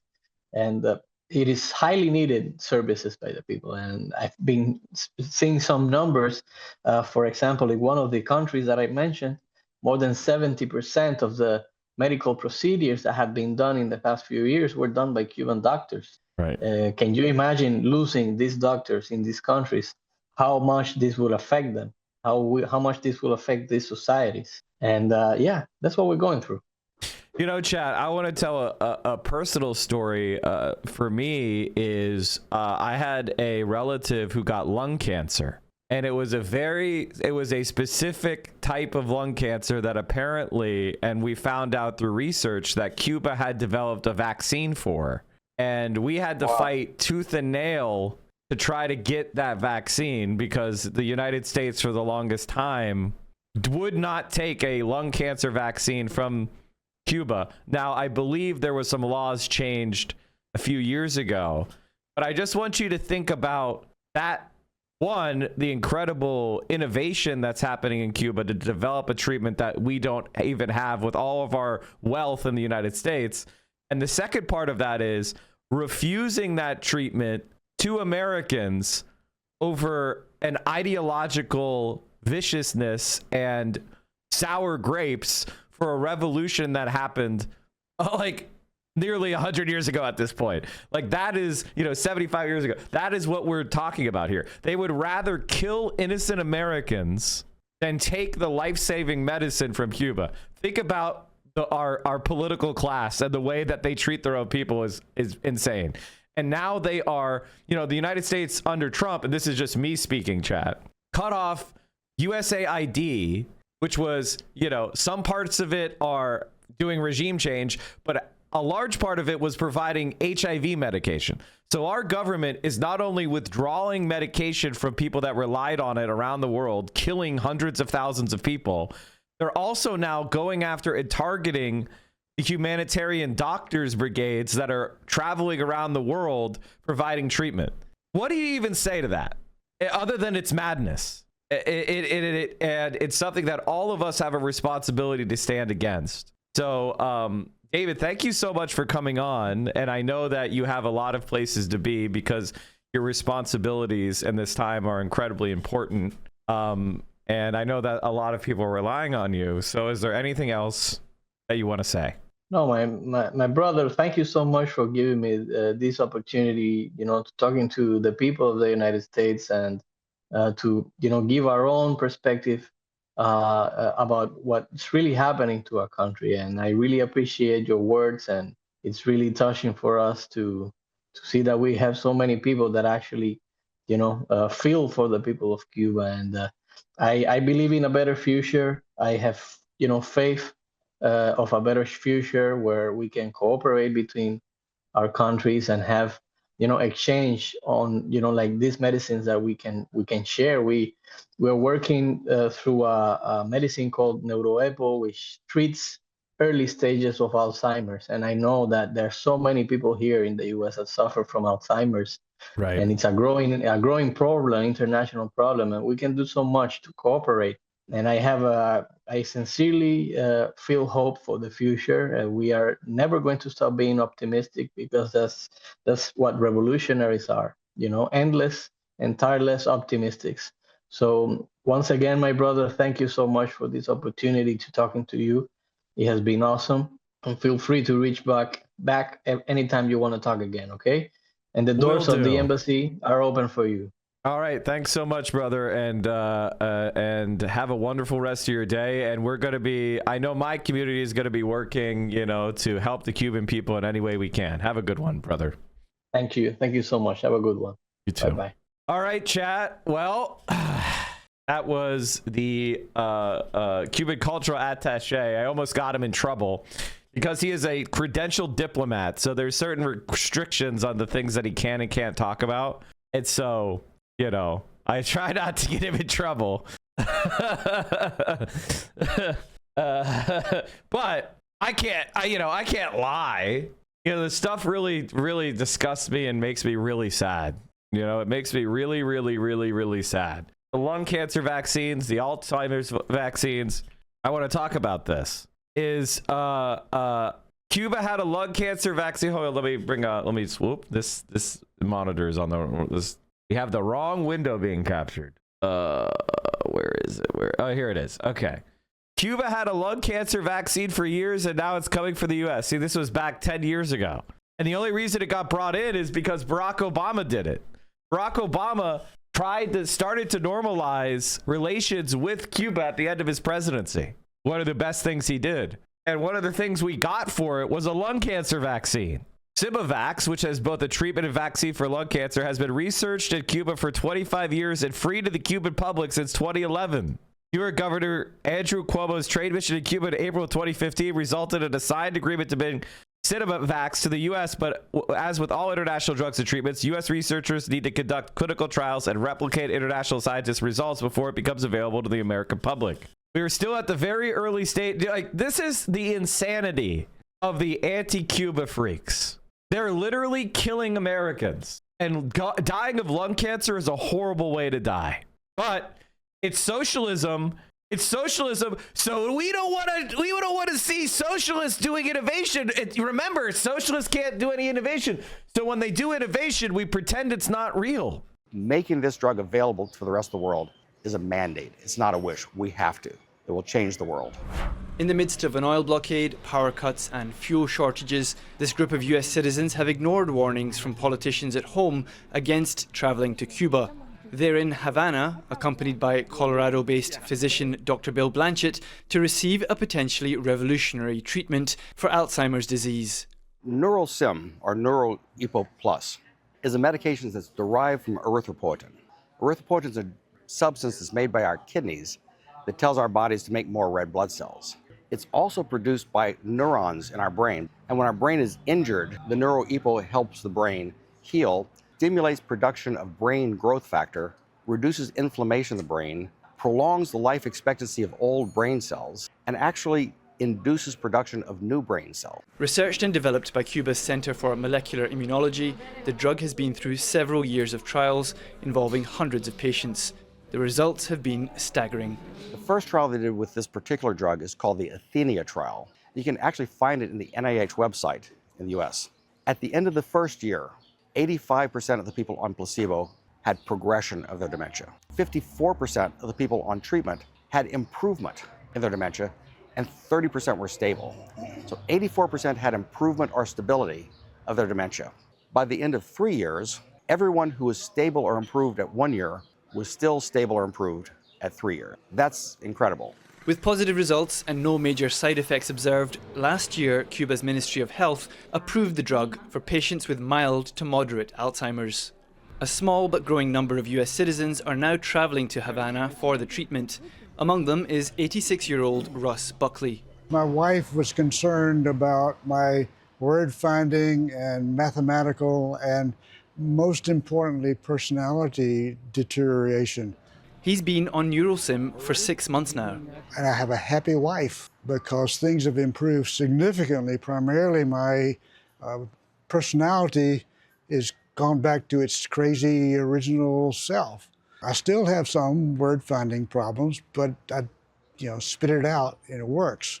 Before, I would call an apricot an asparagus or avocado and never get to apricot. It's usually friends and family of a patient that notice the changes first. Evaristo has flown in with the group to collect medication for his father-in-law. He started to become really quiet, and he was just sitting down without participating in the conversation, just being there. He's been on this medication for about 6 months, and he started asking me all kinds of technical questions, which didn't happen in the past. He started being himself again. He's enjoying now getting into the computer, searching things on Google, and even looking at emails. 52 of Dr. Blanchett's Colorado patients are now being treated by La Pradera Medical Institute in Cuba and being given NeuroSim. He's observed positive changes in many. These are patients who are being prescribed the drug in Cuba, but we are following them very closely. We do a Montreal Cognitive Assessment, or MoCA. We also do an auditory evoked response, EEG, which measures speed and function of different activities in the brain. And what we're seeing is patients are improving on both of those metrics.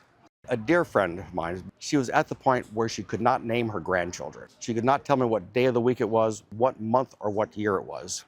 She could not tell me what she had for breakfast then. 6 months later, she's able to tell me what she had for breakfast, she's able to name her grandchildren by children. She told me the day of the week, the day of the month. I talked to her daughter and said, "So how's your mom doing?" And her response was, "Oh my God, she's so good. She's out dancing, she's socializing, she's her old self again." I am seeing with my own eyes in my own clinic ongoing improvement in these patients that is just inspiring. Staff from Dr. Blanchett's clinic in Colorado have also seen the improvements. It's been interesting to see the differences that the patients have been noticing themselves, but not only themselves, their family members that live with them on a daily basis. Being able to learn more about NeuroSim and having access to that for our patients and to see the data that it has been working, it's incredible. This has had such an impact on patients with dementia, whereas the medications that we have in the United States are just kind of keeping patients stable, not improving their outcomes. I think everybody has had a family member who's been impacted by dementia, and how I wish that this had been available for my parents when they were still alive, and to be able to see them benefit from this treatment. A soon-to-be-released Belly of the Beast documentary, Teresita's Dream, tracks the research and development of NeuroSim. It meets the Cuban scientists behind it, focusing on Dr. Teresita Rodriguez, who is driven by her mother's battle with Alzheimer's. I've seen what it's done in Cuba, and the enthusiasm in the clinic about this medicine, seeing patients get better, coming back to life. To talk about it without crying is almost difficult. We have 7 million people in the United States who need to be on this medication. The drug is now also being studied as a possible treatment for traumatic brain injuries. Historically, this small island nation has punched far above its weight in the field of medicine, and its medical research is world-class, partly driven by the need for self-sufficiency in the face of US sanctions, which prevent the import of medicine and equipment. But Cuba's once-renowned healthcare system, which used to boast the highest doctor-to-patient ratio in the world, is now struggling. On top of medication shortages, backup generators are straining under extended power cuts, and fuel is scarce. Hospitals can now only perform urgent surgeries. Seeing how wonderful the people of Cuba are, and seeing on a first-hand basis what our policy is doing to make these people's lives harder, to call it embarrassing doesn't begin to describe it. That's something that we did. I'm responsible for not having adequate incubators in hospitals so that babies get to die in hospitals because they can't get incubators because of the embargo, or can't plug those incubators in because they don't have energy. They can't get IV fluids, the frail elderly who come down with chikungunya or dengue, and they could easily be resuscitated with fluids, and they don't always have them. It is so sad that we, the bright, shining city on the hill, is responsible for what we're doing in Cuba. That's tragic beyond tragic. The embargo. Not tragic, man. It's criminal. We're committing crimes against the Cuban people. We are attacking the Cuban people. We're doing evil shit to the Cuban people. It's happening. AP reports 2 big explosions in Riyadh, capital of Saudi Arabia. Oh, fuck. Okay, let's finish the Cuba segment, chat. I know that it's not... I know the Cuba stuff is not the center of what people want me to talk about right now. I'm sorry that I'm trying to cover important stories and help people in multiple areas. I know it's not, but it's like, I'm trying my best, man. And then the most recent, I don't even want to call them restrictions. I mean, it's just cruel because it impacts the people. And I don't understand why Cuba poses such a threat to the United States that the government has to penalize the people. And what me and the United States have done to Cuba, it's pretty almost criminal. Well, it is criminal. What is this embargo accomplishing that's helping the United States? And then compare that to what would the benefit be to the United States if 600,000 Americans did not become disabled from dementia every year, and we saved $300 billion a year in healthcare costs. Making this drug available for the rest of the world is a mandate. It's not a wish. We have to. It will change the world. All right, chat. Let's massive explosions in Saudi Arabia. Let's start covering that. It looks like the war on Iran is starting to escalate even further. God, why is everything fucking broken?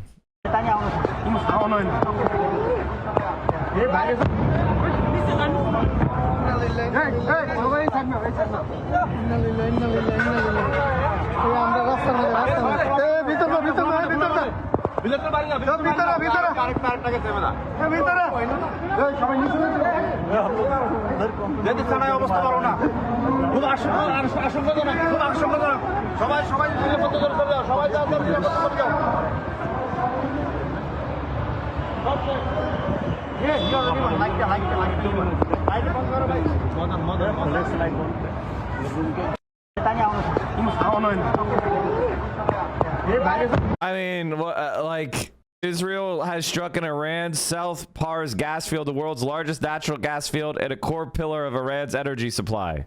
I mean, this is the madness, the stupidity, the idiocy. What can you even say? I'm looking for more coverage, chat. The problem is Al Jazeera, as coming from one of the Gulf states, is not as reliable anymore, especially on this issue. Iran's Revolutionary Guard has issued evacuation warnings for several oil and gas facilities. I think we already saw this, didn't we? Didn't we already watch this? I think we watched this one. Here it is. This is the one I wanted to talk about. Let's go live now to Iraq's capital, Baghdad, where there have also been attacks. Al Jazeera's Asad Beg is there. Asad, what's the latest? The latest is that there were a number of drone strikes last night targeting the green zone where the U.S. Embassy is based. Now, we understand 2 of those were intercepted in the early hours of this morning, but there was smoke seen rising from near the U.S. embassy. Now, another drone was intercepted near Victoria base, that US base, near Baghdad International Airport. Again, we understand that that drone came down on the adjacent street and caused a fire, and smoke was seen rising. A fourth one disappeared off radar. So really, there's been no let-up in drone attacks here in the capital, Baghdad. And we could hear through the night the air defenses, the CRAM the system, that rockets, artillery, mortars, that it's designed to intercept those. And it's largely been used now to intercept drones. But what's concerning for authorities is that some of those drones, considering their range, are launched from within Baghdad, the capital city, and that raises serious security questions. I said, Iraq has reached a deal to use an alternate route to export its crude oil. Tell us about that. Yes, what this does is bring Iraq's oil supply back onto a market at a time where there is serious strain because of this conflict. Now, Baghdad and Erbil have agreed to use that northern pipeline through the Kurdish semi-autonomous region to Turkey's Ceyhan port. Now, this is important for a few reasons. Since the start of this conflict, Iraq's oil production has dropped drastically from around 4.2 million barrels a day to 1 million barrels a day. And what this does is ease that up. It allows Iraq, because of this oil is now flowing, to recover some of those financial losses and ease that financial pressure. The second thing is there has been tension between the semi-autonomous Kurdish region in the north and Baghdad. Previously, Erbil had refused to allow the oil through because what they said was what Baghdad's restrictions on US dollars and trade amounted to an economic blockade. Now, what we're seeing now is they're putting this dispute aside for now, under this wider global pressure. But also there's this international aspect to this. Tom Barak, the ambassador to Turkey, had asked Erbil to allow this oil to go through and ease the pressure on global markets. So it comes at a time with this intense pressure. It won't change much, but it does have a small amount of impact as long as this conflict goes on.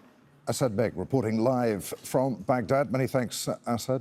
And like, I don't know what else to say, chat. Like, it's getting worse and worse and worse. On today's show, you asked, and we're on. This is dumb as fuck. I want a better video. I've tried to get you guys more breaking news of exactly what's going on, because as we continue to see, markets are not enjoying the situation. Oil now reaching nearly $110 a barrel. The ones they have on now are very careful not to blame the Gulf countries in any way, if not right, absolving it from any wrongdoing. Plus, they have right-wing American analysts. That's on AJ Arabic. Oh, yeah. Israel has bombed Iran's largest natural gas processing facility in Bushehr province. Israel stated that it concluded this attack in full coordination with the United States. The attack is consistent with the attack is consistent with Israel's strategy of aiming to destroy not only Iran's military and military industries, but also its industrial base and its economy. Israel's objective is not regime change, but state collapse. In this particular case, there is, I believe, an additional motivation behind the Israeli attack. Iran has repeatedly indicated that if its energy infrastructure is attacked, this crosses a bright red line, and it will retaliate with attacks on energy infrastructure throughout the Persian Gulf. If Iran does indeed respond in this manner, the prospects of direct participation in this war by Gulf Cooperation Council states increases significantly. I don't think that's true. And in fact, I think if you want these states to collapse, if you want to see a rebellion, if you want to see mutiny, if you want to see insurgency, get them into a war with fucking Iran. Their economies are going to collapse. The populations do not support Israel. This could spin into a complete out of control situation where I don't think we can know now what the consequences are. For the longest time, these populations have been bought off by the largesse of oil wealth. Why do I need to care about politics if I'm rich and I have 8 Bugattis and I have servants? I don't give a shit about voting if my life is fucking luxury lifestyle and easy. If the economies are shit, if people are being forced to die, that adds an entire new wrinkle. This is a very, very, especially in countries like Iraq. Iraq, to a much lesser extent, Saudi Arabia, there is a very, very large risk, Kuwait, of regime collapse. Oil went down a little bit because it's the fucking markets, man. It went up 4% in one day. Like, do you understand that a 4% price increase in one day is fucking insane? Like, people are becoming used to like what used to be insane returns. 4% in one day is fucking crazy. Look at where we are for 3 months. We're at 100%. That's fucking crazy. Palladium is crashing. Bitcoin is crashing. Platinum, copper, gold, or silver, they're all declining. Things that are going up in price. Lean hogs, rough rice, lumber, soybean oil, natural gas, canola, soybeans, crude oil, gasoline, ethanol, oats, corn, sugar, wheat, soybean meal, crude oil, heating oil. The things that are going down in price. NASDAQ, Russell 2000, coffee for some reason, the Swiss franc, the German stock market, the Dow Jones, gold, cocoa, silver, copper, platinum, Bitcoin, orange juice for some reason, and palladium. Coffee and people are not going to be eating breakfast, I guess. I'm worried about stagflation. The central banks of the Western world, the Fed, the European Central Bank, the Bank of Japan, they are not controlled by our congresses, our parliaments. They are not at all interested in the welfare of the little people who are struggling to make ends meet, to buy groceries, to buy eggs, to buy whatever it is that they need to buy in order to survive. They will not allow inflation to go above a certain level, even if that means hiking interest rates in the same way that Paul Volcker did in the early 1980s to 20, 21, 22%.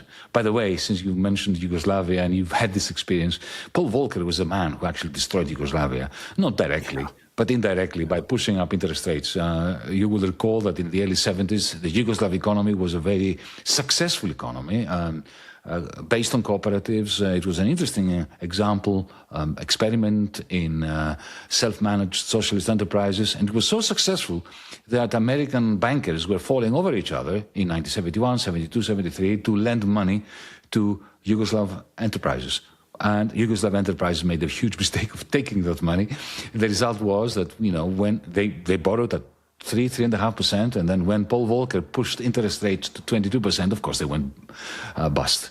And the rest is history. So they will do the same thing. The Federal Reserve, the ECB, if needs be, in order to protect the assets of the ruling classes, they're going to hike interest rates. But that is going to give rise to gigantic deflationary effects and to effects that are going to double, treble unemployment. So we're going to have inflation, not hyperinflation, combined with unemployment. Therefore, you know, stagflation beckons. Explain why. Why does that happen? And what are and explain the effects of stagflation as opposed to hyperinflation. You know, once upon a time, before the 1970s, economists, I'm speaking as one of that awful tribe, used to think that, you know, there are two monsters that we should fear. But at least we don't have to worry about both of them at the same time. One monster was inflation, that is, prices going up and up and up. The other monster was unemployment. And Dag20, thank you for the 5. Speaking of gifting subs, Chad, we are 4 hours into the stream. If you enjoy the analysis you get on this stream, if you like how I enhance your understanding, if you like the fact that we get guests like Oliver Larkin and the Cuban attaché, and Kat Abou-Ghazaleh and Francesca Hong, please consider supporting the stream by subscribing at tier 1, tier 2, or tier 3 sub. If you have Amazon Prime, you can attach that to your Twitch account. You get 1 free sub a month. That's your Twitch Prime sub. You could also support the stream by subscribing to the Reaction Podcast Patreon with my friends Freda and Yagopnik. Let me tell you, episode 1 on Charlie Kirk is out. I would love to hear all of your guys' thoughts and analysis and critique where you feel like we came up short. So low Kirk genuinely support the stream. Holy shit. Ham and Fizz with the 20 bomb. Green Bass Guy, the 5 bomb. Chirp 'em, thank you for the 5 bomb. It was really good. It was a banger. You can be a dick, yet love your takes, politics, and fun times. Nice. Mike became a middle-aged white man with a podcast. Listen, having a podcast is only cringe if it doesn't make enough money to support your life. If you have a fucking internet show and you live off of it, that's called winning. Okay? That's called fucking winning. It's only cringe if no one listens. So right now it's cringe because you guys haven't signed up yet. So sign the fuck up. Scan the QR code. Sign up for the Patreon. It's I think you can listen to the first episode absolutely free, unless I'm wrong about that. Somebody explain. I don't know how this shit works. So hell yeah. It felt a little too rigid at times, like a bunch of guys reading scripts in a room, but that will for sure get better over time as you guys got into the flow bores, seeing the really good banter bits. I feel like so a lot of the early ones that are not guest episodes, we're trying to be a little bit more intelligent with what we say, you know. So it is a lot of what we do on the stream is off the rip, right? Whereas the podcast, we try to be a little bit more substantive in what we're saying. But I hear you. I'm gonna get better at doing that. I listened on Apple Podcast. Beautiful. Iraq is down 3 gigawatts. As David informed us, that's the entire Cuban grid. Iraq's Ministry of Electricity says Iran's gas supplies have stopped completely, cutting over 300 megawatts from the national grid after a strike on Iran's gas infrastructure. Mike, I liked it. You all sound hella intelligent and I learny. Good. Thanks to the first episode, I'm now kirked up. If you are a podcast bro at all, or you want more Mike content, it was a great episode, and I'm sure you guys can make the topic very interesting for years to come. But overall, I'd say that the reaction as a topic might get boring after a while, but I trust you guys will read the room properly and adapt if need be when the time comes. There's always going to be weird little guys on the right to make fun of. And I'm sorry, they're going to keep churning them out. All right? Like, weird little guys on the right to make fun of is going to be a project for a very long time. And obviously, it's not going to be the only thing I do, right? Like, I'm going to have my stream. I'm going to have other political work that we're doing. We're going to focus on making fun of little, you know, weird guys on the right, you know? And Charlie Kirk is fucking weird. The Tabernacle breaks down Professor Zhang's stupid takes on communism. He's gone full bad empanada, chat. The Tabernacle has gone full empanada, unfortunately. So, it is what it is. Imagine living in Turf Island and spending all your time crashing out over like Graham Plattner. You know what I mean? It's just like at a certain point, it's like you hate to see it. You hate to see it. Theo has brought me a cake, a cheesecake. What is this? Matcha? Mint? What is it? Pistachio? Coconut? Why is it green? It's a Filipino spice that's green, but you don't know what it is. Nice. Okay. Well, you narrowed it down. Thank you. Pandan. That sounds right. Yes. That sounds right. Pandan. Thank you so much. Got it for St. Patty's Day. Anyway, chat, we have a hype trade going on. The top sub gifter and the top cheerer gets the conductor badge, which is a golden locomotive next to their name. You have 25 seconds to snag that golden locomotive for as little as 200 bits. Please consider supporting the stream. We're kind of, you know, listen, last month we had some gifters that went a little bit wild, but so this month, you know, obviously there's a little bit of regeneration happening, so we don't have quite the same level of support. But if you enjoy the content, please consider supporting the stream. Mike, Iran issues evacuation orders. Yeah, I know. This was weird as hell from him, unfortunately. Most of it's supportive with some of the Graham Plattner left standing firm behind Zhang. Because of this, I've decided to make next week's comment criticizing Zhang even further. What the fuck is he talking about? I mean, maybe there are dummies that are supporting Zhang and Graham Plattner, but I have never supported Zhang. I was the first person to say he was a dumb piece of shit. Yeah, people were coming here going, Mike, what do you think of Zhang? And I was like, he sucks. Undefeated. This is exactly what Israel would like to see, and would also explain why the U.S., which previously counseled against such attacks, now supports them and it participates in their execution. This attack is not only a demonstration of U.S.-Israeli capabilities, but also a lot of U.S. strategic failure and arguably of growing desperation as well. Yeah, we're in trouble.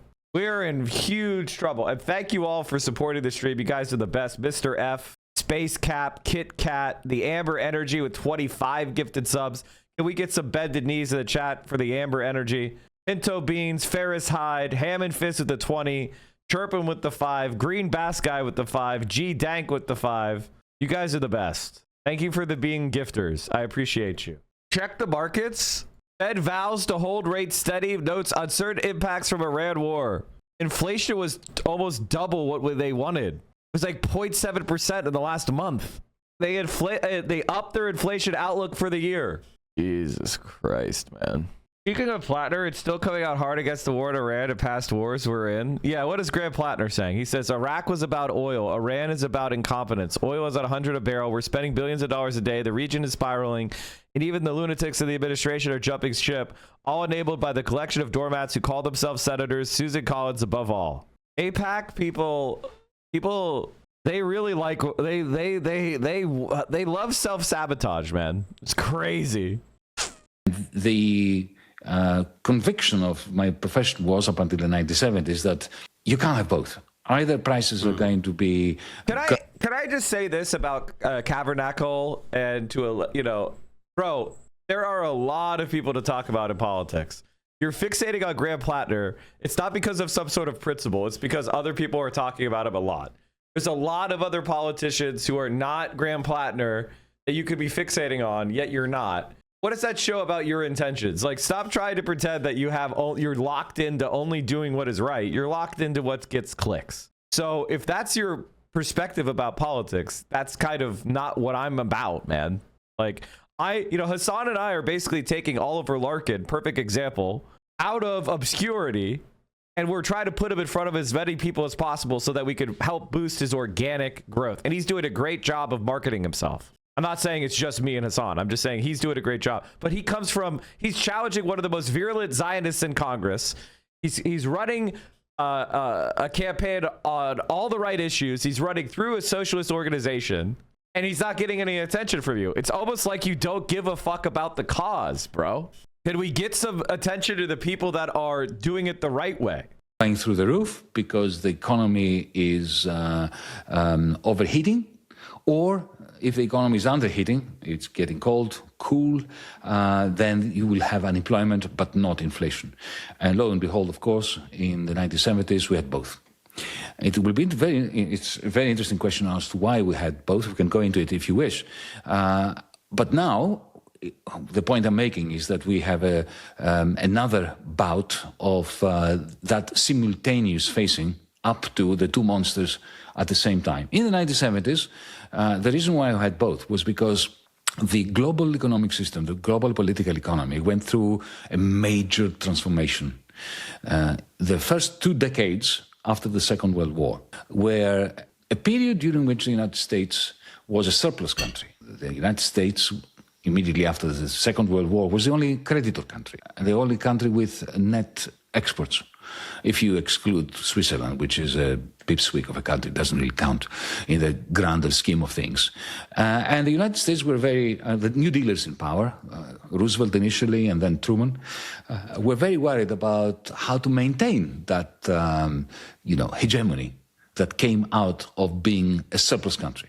So it was a very simple idea, and that was what the Bretton Woods system was between the late 1940s and August 15th of 1971.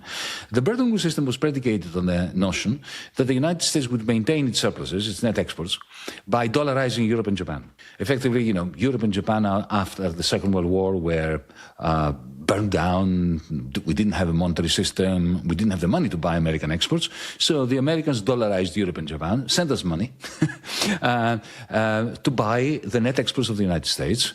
And then as long as the United States had a surplus with Europe and Japan, with every Boeing airplane or Westinghouse refrigerator that was sold to the Europeans, a chunk of dollars that they had sent to Europe was coming back to the United States, and that was the recycling mechanism on which the first 2 decades after the Second World War were predicated. But by the end of the 60s, the United States no longer had a surplus. It had a deficit. Therefore, that system could not work because it was simply pumping more dollars out and sending them to Europe and to Japan, creating lakes of dollars, which eventually undermined the value of the dollar. Tom, I don't give a shit, bro. Nixon blew it up. And the Nixon shock of the 15th of August 1971, which had very significant people behind it, not Richard Nixon, who was also a madman in authority, like Donald Trump, but he had, somebody like Paul Volcker designing the whole thing and Henry Kissinger in his team. The idea of those men, which actually worked, was that, okay, well, now we have a deficit. What we're going to do is we're not going to go German and, tighten our belts and impose austerity upon ourselves, because that would simply mean falling in investment, the hegemony of the United States would disappear. No, what we're going to do, now that we have a deficit, we're going to increase the deficit, make it even bigger. And we're going to make the capitalists of Germany, France, Italy, and Japan, and later China, much later, pay for it. So, the American trade deficit became the vacuum cleaner that was sucking into the territory of the United States the net exports of Germany, Japan, later China. These were paid for by IOUs called US dollars. And of course, what did the Japanese, German, and the Chinese do with the dollars? Well, they sent it back to the United States through Wall Street, and that money bought American government debt, treasuries. In other words, the trade deficit of the United States was subsidizing the American government, the American military. Another chunk went to real estate. That's why people like Donald Trump became rich. And then a third chunk went into purchasing some equities, that is, stocks in the New York Stock Exchange. Now, what Yanis Varoufakis is explaining to you is why America is the richest country in the world, even though we don't produce shit. How are we rich, even though we don't produce shit? The answer is, we make dollars and everything is traded in dollars, and other countries who produce value bring their dollars back to the United States. So if you own a home, if you own American stocks, if you own dollars, you get richer. When I say we, I mean Americans. It was the model. Now, for that to happen, there was need for a significant devaluation of the American dollar. So Nixon devalued the American dollar by 30%.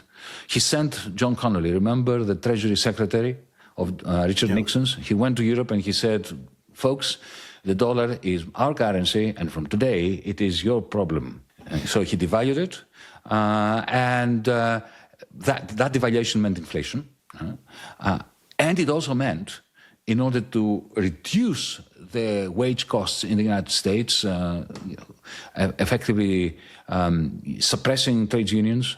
Ronald Reagan completed that later on. Suppressing real wages, that meant a combination of falling demand because workers had less money to buy stuff. That created an investment fall. That meant unemployment with inflation together. So the price that the American working class and the working classes of Europe and the rest of the world had to pay for America transforming itself from a surplus country to a deficit country and maintaining, for the first time in human history, America was the first empire that managed to get more hegemonic by going more into the red. That has never happened before. This is, the Nixon shocks, a remarkable transformation. That meant stagflation. Now, we have another such case now with, it started last year with the tariffs. It started with the Genius Act. The Trump administration, people like Scott Bessent and Stephen Miran, that gang, their idea, I'm sure that this was not the Donald's idea, because I don't think he can contain a couple of ideas in his head without exploding. But his team, who are not idiots, they just wanted to emulate the Nixon shock. So they privatized the dollar through the Genius Act with cryptocurrencies, not cryptocurrencies so much, but stable coins like Tether.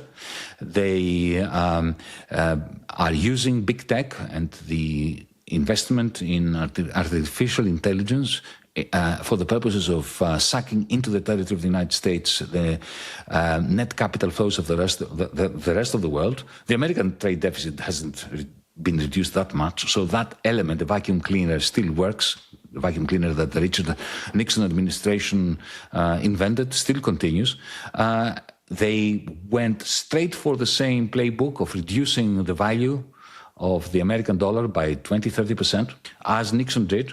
So we had all the elements of the stagflationary moment of the 1970s coming back, and now the war in Iran is making it worse, because stagflation, remember, as we said before, it's an increase in inflation and an increase in unemployment at the same time. Well, that's what's happening now. In the United States, you pay more for gas to drive to your job, so inflation is there, and at the same time, demand for goods and services and therefore for labor is also falling, so unemployment is going up. So, Donald Trump could have escaped the stagflationary moment, the second stagflationary moment, had AI investment managed to maintain itself without cost-push inflation from energy. But, he fell into the trap that Netanyahu set up for him. Do you think that as the weeks go on and this crisis becomes more acute, this buttresses the authoritarian tendencies of governments from India to Germany to the United States? Does authoritarianism benefit from this? Always, Chris, always. From the mid-war period, what was fascism? It was what happens to capitalism when it can't deal with a crisis of its own making. When the capitalist class lose control, they pull the levers and they don't work anymore. Like hapless pilots who are in the cockpit and suddenly the levers don't respond to their pulling and pushing.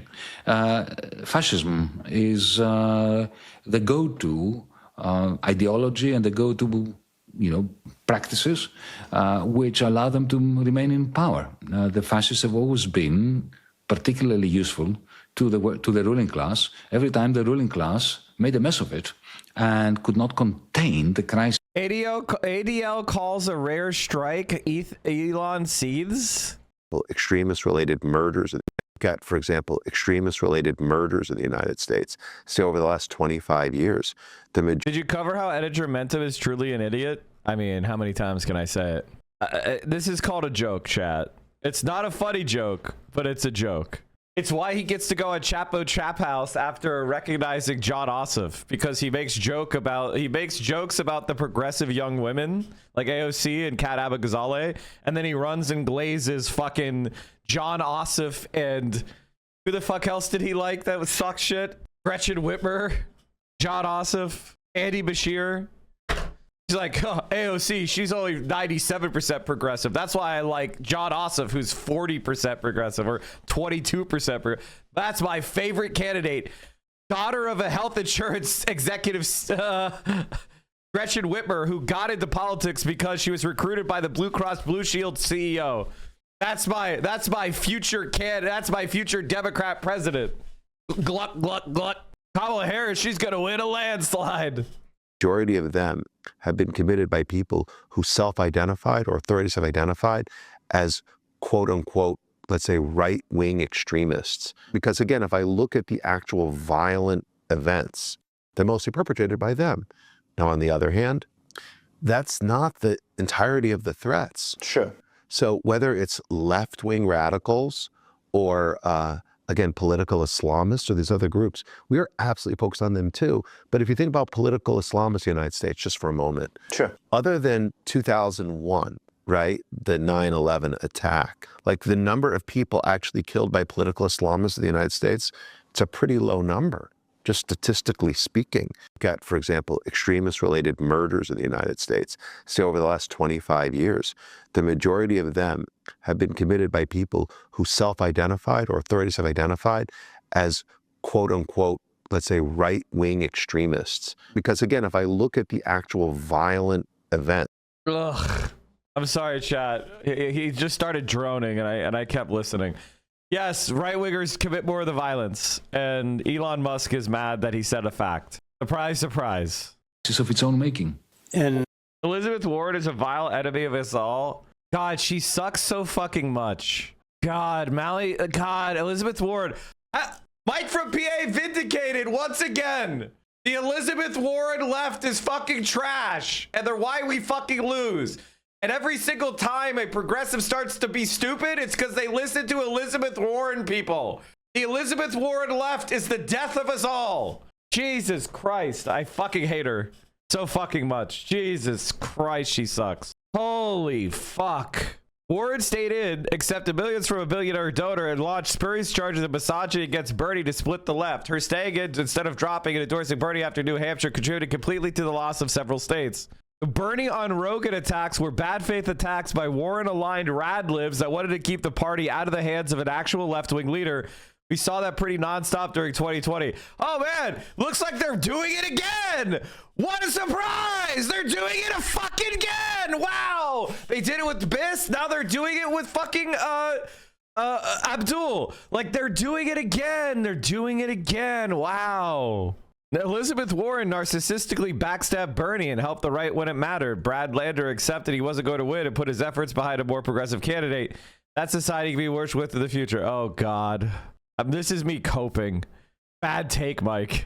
Remember when you used to run around and pretend that Warren was going to run away with 2020? Oh, I was making fun of Rachel Bitcoffer. I found one, an Elizabeth Warren fan in the wild. This, oh my God, this guy sucks so fucking much. This Riley guy is dumb as dirt. Holy shit. This is what scares me about DSA, is that there's a few Elizabeth Warren scum, and you know, whenever you get into electoral politics, the Elizabeth Warren scum slither out of the fucking rat hole, and they just make everything suck, and they discredit you so much. Ugh.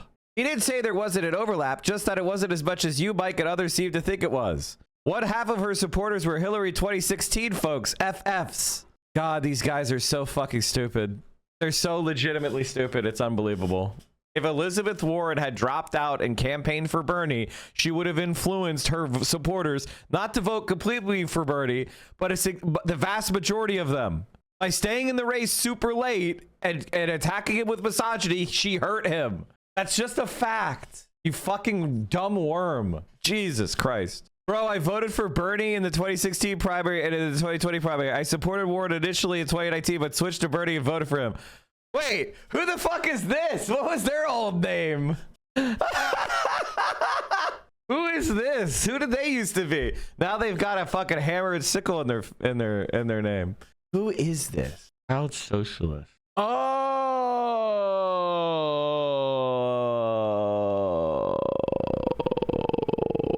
Ryan Knight. Ryan Knight. Ryan Knight. Oh my God, I forgot that guy. Also, how does somebody have 426,000 followers on Twitter and they have a podcast? I guess they quit doing it. But you have 139 members and you make $67 a month. God, Twitter is so bad and useless. God, that's embarrassing. He used to have the award. Yeah. Oh God, I forgot about Ryan Knight. He rebranded to a fucking having Marx as his fucking PFP. That's incredible. I'm sorry for going off on a rant about Elizabeth Warren because I hate her fucking guts and she fucking blows. We need Mallory McMurrow as the next senator for Michigan. And I want to tell you why. What the fuck is going on? Why is Elizabeth Warren such a Zionist? God, she sucks so fucking much. Can someone primary her ass? She's so unpopular in Massachusetts. She could be so beaten from the left. She's got miserable vibes too. Speaking of podcasts, what's Mike's new podcast with Hugo called? That's a really good question. Oh no, did I accidentally close my thing? Fuck. All right, hold on. Guys, you gotta join the podcast, okay?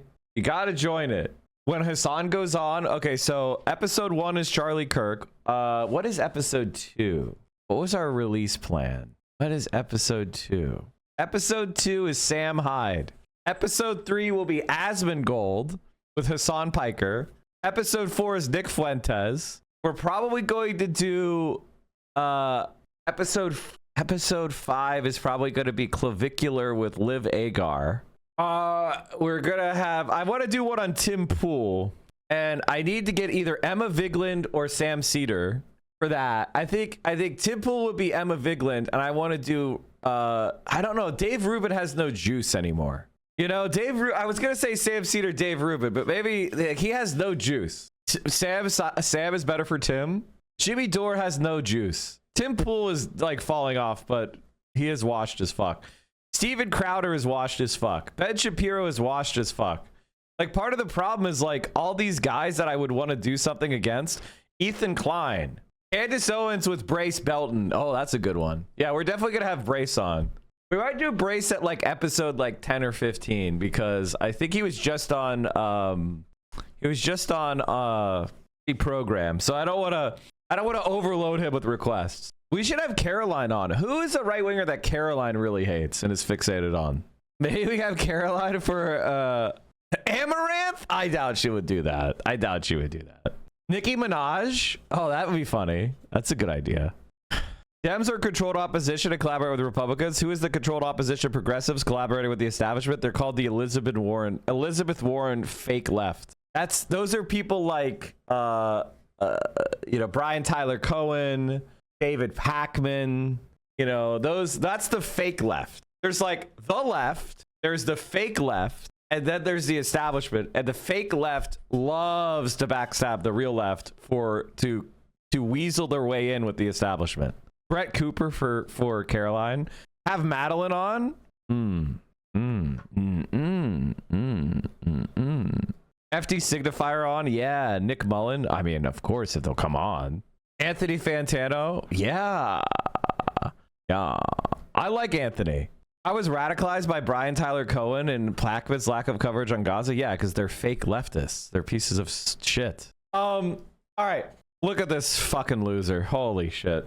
We can all agree that Americans are sick of politicians who say one thing when they're running and then turn around and do absolutely nothing once they have power. Mallory is running as a new type of leader in the Democratic Party. Someone who has big dreams for the country, paid family and medical leave, affordable child care, raising the minimum wage, and she has real plans for how to. That's a combo that Michigan is excited. Already, Mallory has more small dollar donors activated in this race than anyone else.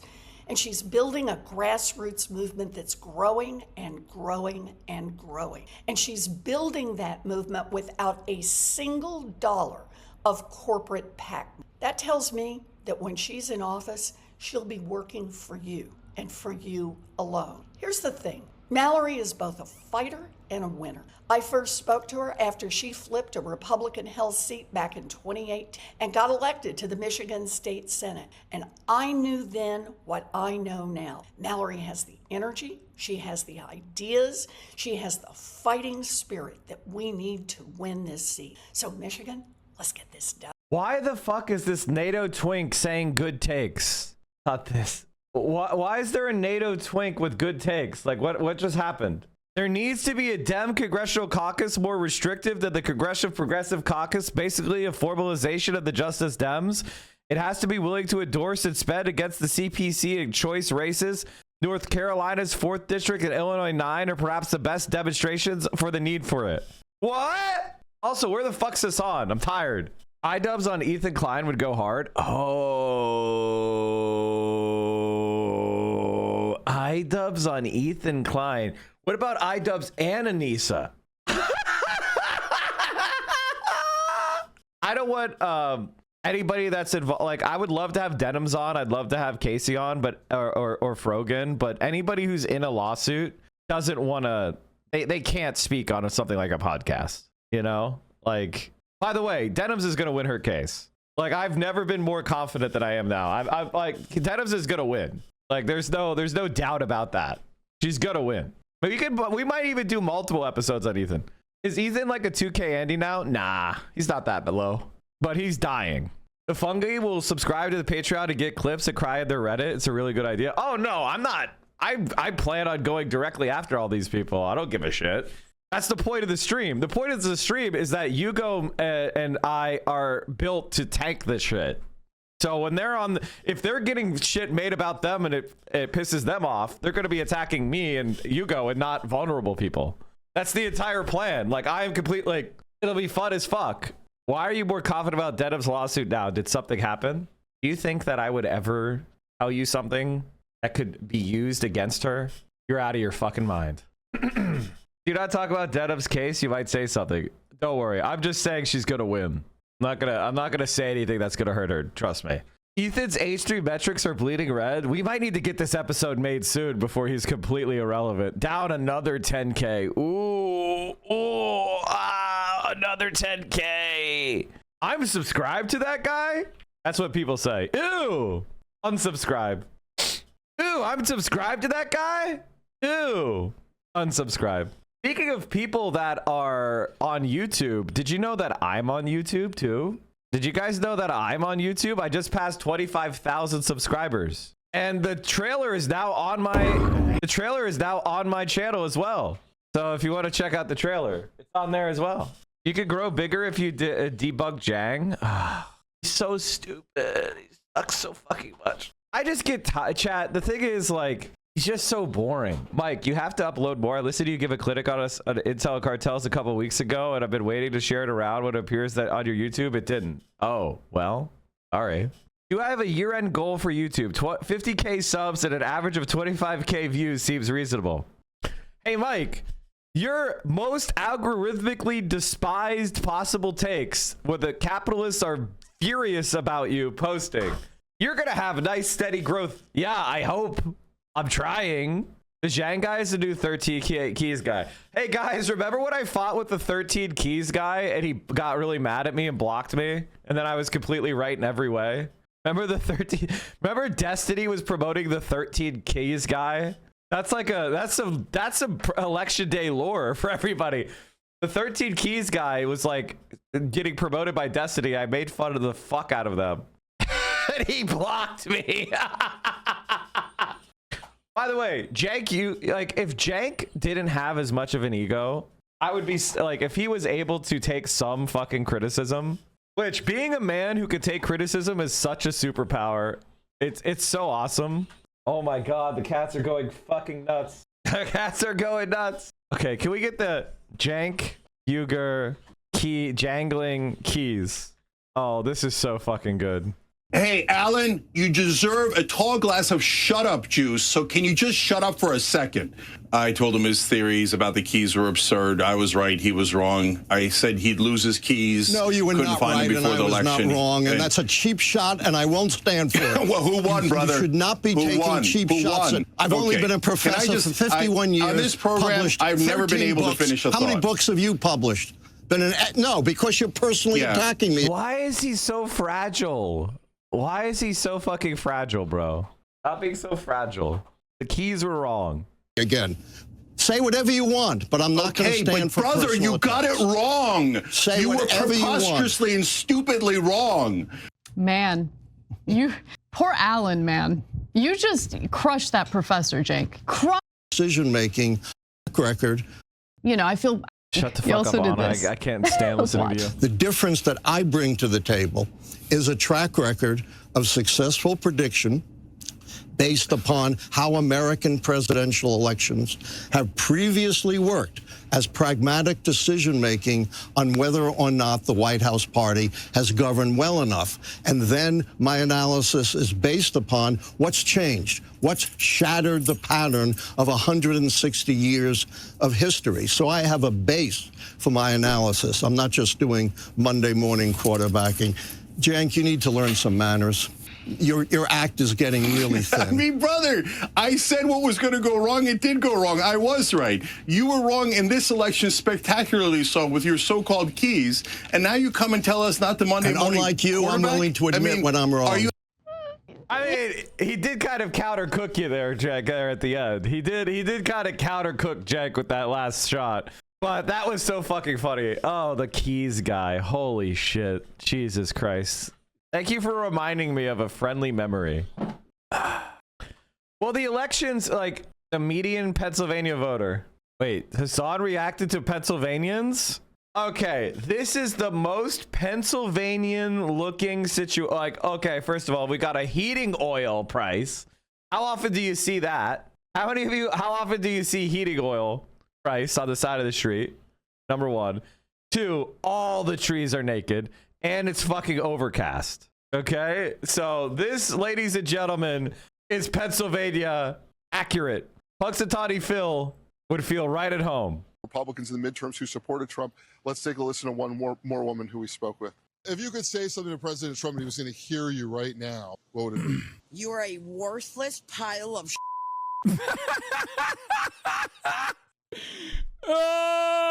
And you voted for him how many times? 3 times. That was my bad. Apparently, I'm an idiot.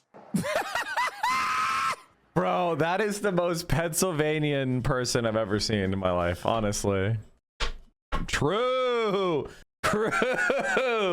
God, the Northeast, man. It's fucking great, man. Come on. How could you not love the Northeast? Ross Lafon, Industrial City came under rocket attacks this evening. Like, I'm looking at the oil markets, and yes, $110 a barrel, you know, $108 a barrel. And that chart does not look good. I mean, la-di-da-di-da, la-di-da-di-da, la-di-da-di. Uh-oh. Are we going to do an award Iran? No fucking way we're doing a award Iran. Oh, God, they fucking did it. Liberal, liberal, liberal, happy fun, liberal, liberal, ba ba ba. Ah! Oh, look, the stock market is dipping again. Cool. Cool. La la la, la la la. We have more wars. La la la, la la la. I mean, how does anyone speak? How does anyone? Can we talk about someone that I've always hated? Can I talk about someone I've always fucking hated? Oh, thank you for giving more of the clip. For Republicans in the midterms who supported Trump, let's take a listen to one more woman who we spoke with. If you could say something to President Trump and he was going to hear you right now, what would it be? You are a worthless pile of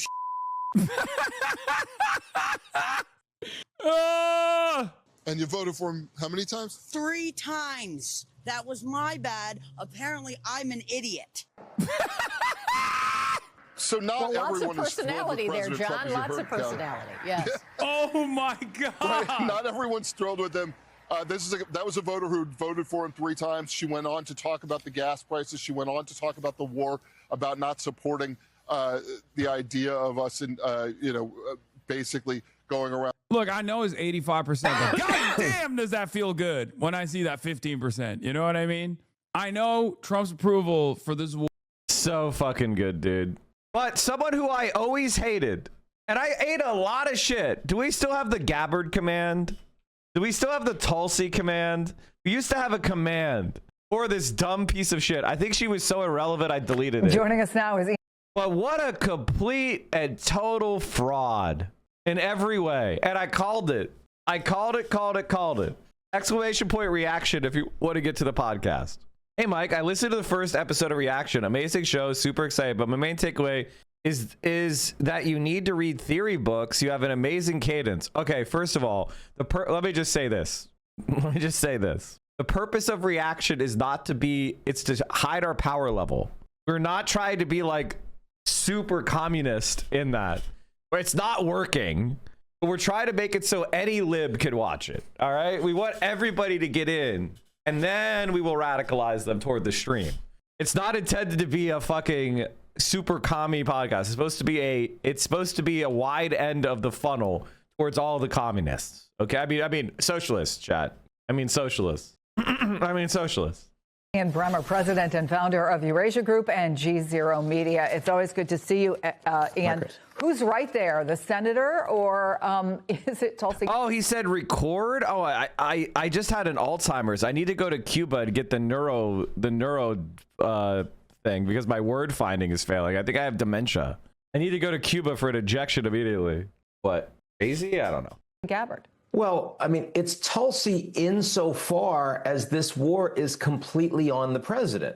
I mean, Tulsi's responses are virtually identical to those of Secretary of Defense Pete Hegseth last week on the stand when he was asked how long this is going to go. When can you determine that the war aims have been concluded? And he said, look, I can tell you what the war aims are, but it's the president who's going to determine when they're concluded. He has his hands on his throttle. He's going to make that determination. This is exactly what you've just heard from Tulsi Gabbard, that he is the one that determines whether or not a threat is imminent. It's exactly what you've heard from J.D. Vance publicly in saying that it's the president that makes the call. So every one of these people they're completely loyal to the president. That's why they're there.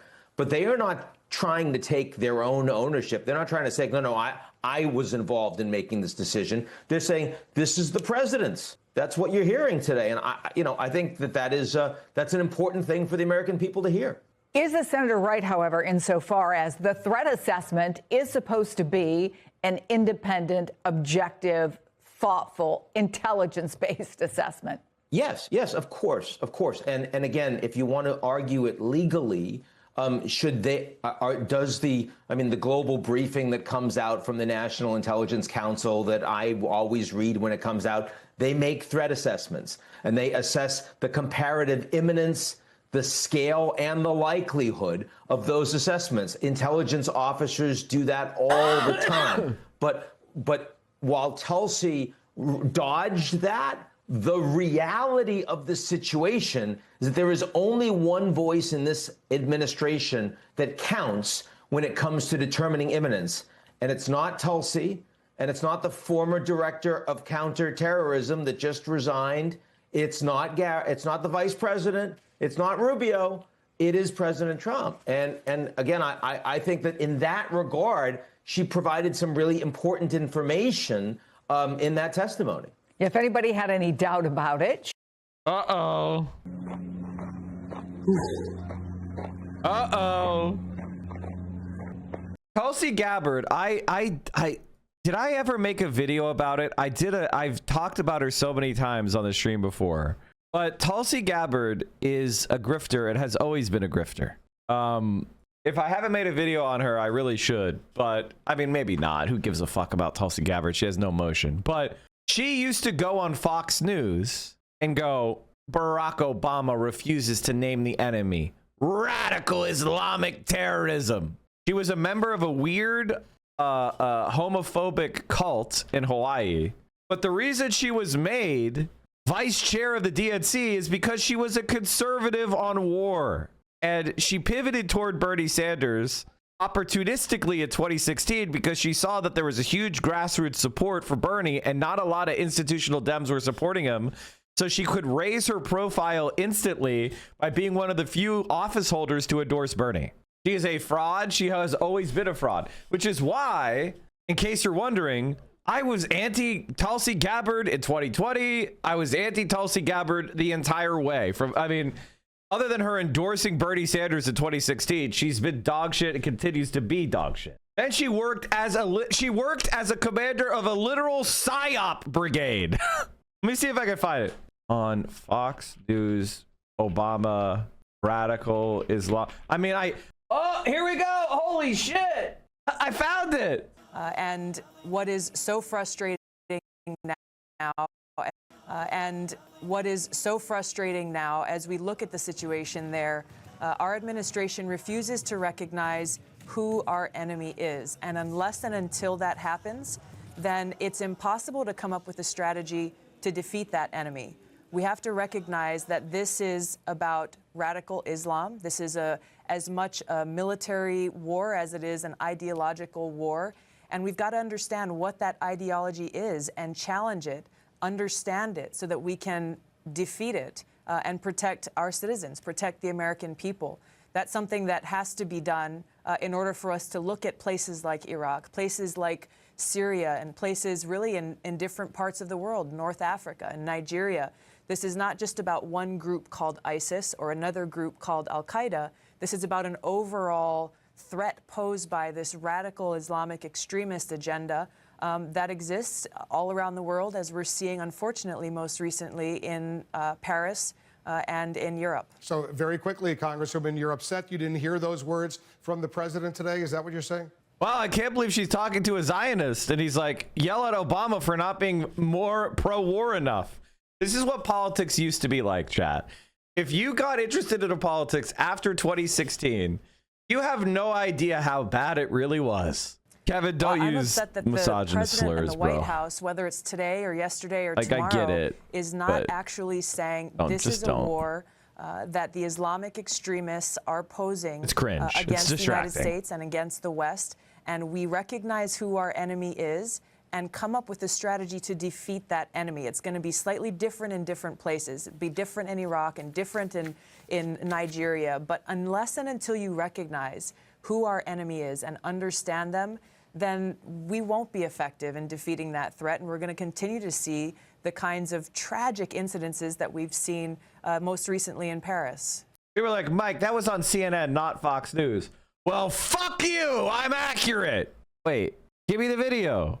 What? Give me the video. I want this video. No. No. An Iraqi war veteran and Democratic representative for the great state of Hawaii, Tulsi Gabbard, joins us. Nice to see you. Aloha, Greta. Aloha. So why won't the president say Islamic extremism?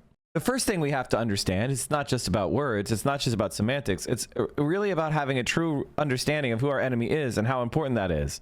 And we have to understand what their motivation is and what their ideology is. This radical Islamic ideology that's fueling them. She was yelling at John Kerry and Barack Obama because they didn't want to say radical Islam. Radical Islamic. She has always been dog shit. She was always a fucking grifter. Director of counterterrorism that just resigned. It's not the vice president. It's not Rubio. It is President Trump. And again, I think that in that regard, she provided some really important information in that testimony. If anybody had any doubt about it, she just affirmed what I think a lot of folks knew. She was also asked, Ian, directly, if the assassination of Iran's supreme leader made him into a martyr and whether that actually emboldened hardliners in the regime. And this is the response. The Iranians are certainly using that as a call to action. The effects of that from an intelligence standpoint remain to be seen. There is a tradition in Shia, though, to honor martyrs. One of their greatest celebrations is the martyrdom of the grandson of Muhammad. Is that correct? That's right. So we might have played into their cultural biases erroneously.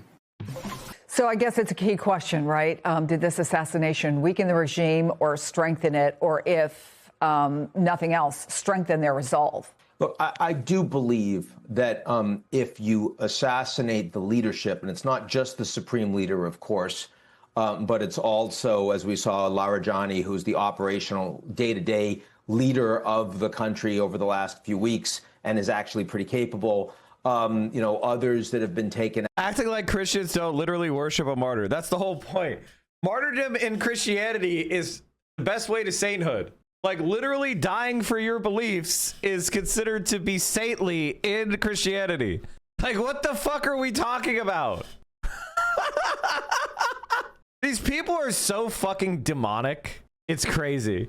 It's crazy how fucking demonic they are. They just say shit constantly. Like, can you believe that Muslims think that Jesus had a virgin birth? That's insane. That's crazy. Uh-oh, stock market is uh-oh. Uh-oh, spaghetti-o. Uh-oh, spaghetti-o. The stocks are starting to take another little dippy dip. I guess 50,000 is a long time ago, huh? We're nearing the lows of the day. Uh-oh, spaghetti-o. Another negative 700 day. Boy, isn't this nice? Mr. Chair, in the past, the staff has suggested that higher oil prices, they have a hit to consumption, which Howard was talking about, but that's somewhat offset by increases to domestic production. I wonder if you could talk about that dynamic, especially to the extent that how much U.S. production is happening right now. So the first thing is there is, the original thinking, the long-standing thinking, put it that way, is that you do look through energy shocks. But as I mentioned, that's conditioned on inflation expectations and that kind of thing. So, sorry, your question was? What the staff is saying about, and has said in the past. Yeah. About so there'll be an offset. Offsets, yeah. So that's true. We have, we're a net exporter of energy, right? So any effects on employment and economic activity and spending would be offset to some extent by the fact that our oil companies will be more profitable and they may even do more drilling. If you ask oil companies about doing more drilling, though, they're going to want to see, a consistent rise in oil prices from where they were before the buildup for the war, and they're going to want to believe that that's going to be persistent for a fairly long time. So they're not sitting there waiting for oil to go over $70 a barrel, and then they're going to start drilling or whatever. They're going to make a reasoned, careful judgment that we're going to have higher oil prices for an extended period, meaningfully higher. So Oman crude prices are up to $154 a barrel, crossing 150 for the first time ever. At the same time, Dubai crude is up to 130 a barrel. While Brent is trading at 102, it's not. It's at 108. Ladies and gentlemen, is that good? Guys, is that good? I wouldn't say there's much of that happening. Not much will be happening now, but some of that could happen over time if you see that. But so the net of the oil shock will still be some downward pressure on spending and employment and upward pressure on inflation, of course. And if I could just follow up on Colby's question, how much do you worry that having looked through tariff inflation and inflation running above target and looking through the oil price shock would undermine the credibility of your commitment to the 2% target? You know, we have to do our analysis and you know, think these things through carefully. But of course, that's on everyone's mind. You know, we're well aware of the history, and but you don't want to overreact to that. You know, you want to make the best judgment you can based on the facts. I don't think we're going to let it color our decision making more than is appropriate. It's more the thought that it's been 5 years, and we've actually had, you know, we had the tariff shock, we had the pandemic, and now we have an energy shock of some size and duration. We don't know what that's going to be, actually. And, you know, it's one of those things where it's a repeated set of things, and you worry that that's the kind of thing that can, you know, can cause trouble for inflation expectations. And so we worry a lot about that, and we are very strongly committed to doing what it takes to keep inflation expectations anchored at 2%. And, you know, I think it's important that we do that. Very important. Chair Powell, you've described monetary policy as modestly restrictive. Do you guys remember what a recession is like? How many of you can really remember 2008? How many of you guys really remember 2008 to 2012? Like, and you were an adult. Be honest. If you're a youngin' or you were in your early 20s and you were still dependent on your parents during a recession, let me just tell you that recessions kill people. It is fucking terrible.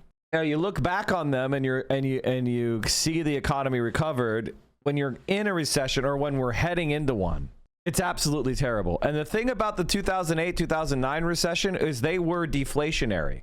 Housing got cheaper. Prices stayed flat. I've never lived through a stagflation.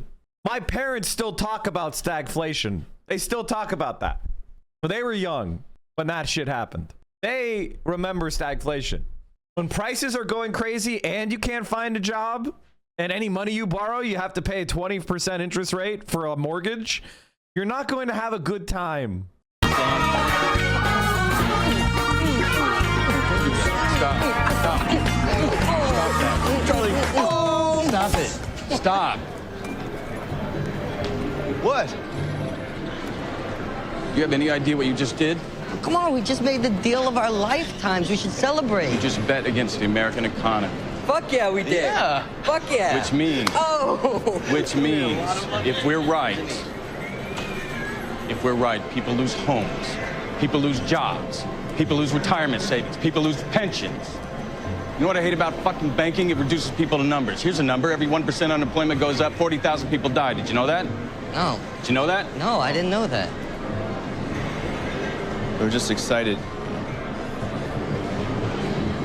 Just don't fucking dance. All right. Where are you going?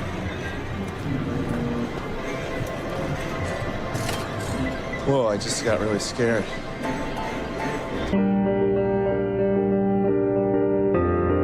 And they're doing a bunch of dumb fucking shit in banking right now. They're doing so many dumb fucking things in banking. They're doing so many dumb fucking things with crypto. They're doing so much dumb bullshit right now on top of this dumb fucking war and the AI bubble. Have I been watching the situation in private credit? Yes, I'm concerned. Stagflation, stock weathering? There's no such fucking thing. You know what does well in stagflation? An oil well. You have some of those? All right, everybody, thank you so much for hanging out with me today. I really do appreciate it. Thank you for all the support. Don't forget, please check out the podcast. We put a lot of effort into it, and I hope you guys enjoy it. Please consider scanning the QR code on your screen right now. Can you explain to the Gen Zers what this means? Stagflation means that the economy is crashing and prices are rising at the same time, which creates a situation where you're totally fucked. It hasn't happened since I've been alive, and I'm old. It's like a recession, except you can't afford to fill your, like, you literally can have a job and not be able to afford anything. Oh, wait, that's already happening. All right, everybody. Thank you so much for all the support. I'm going to send you over to Hassan, who I know is getting ready to go to Cuba.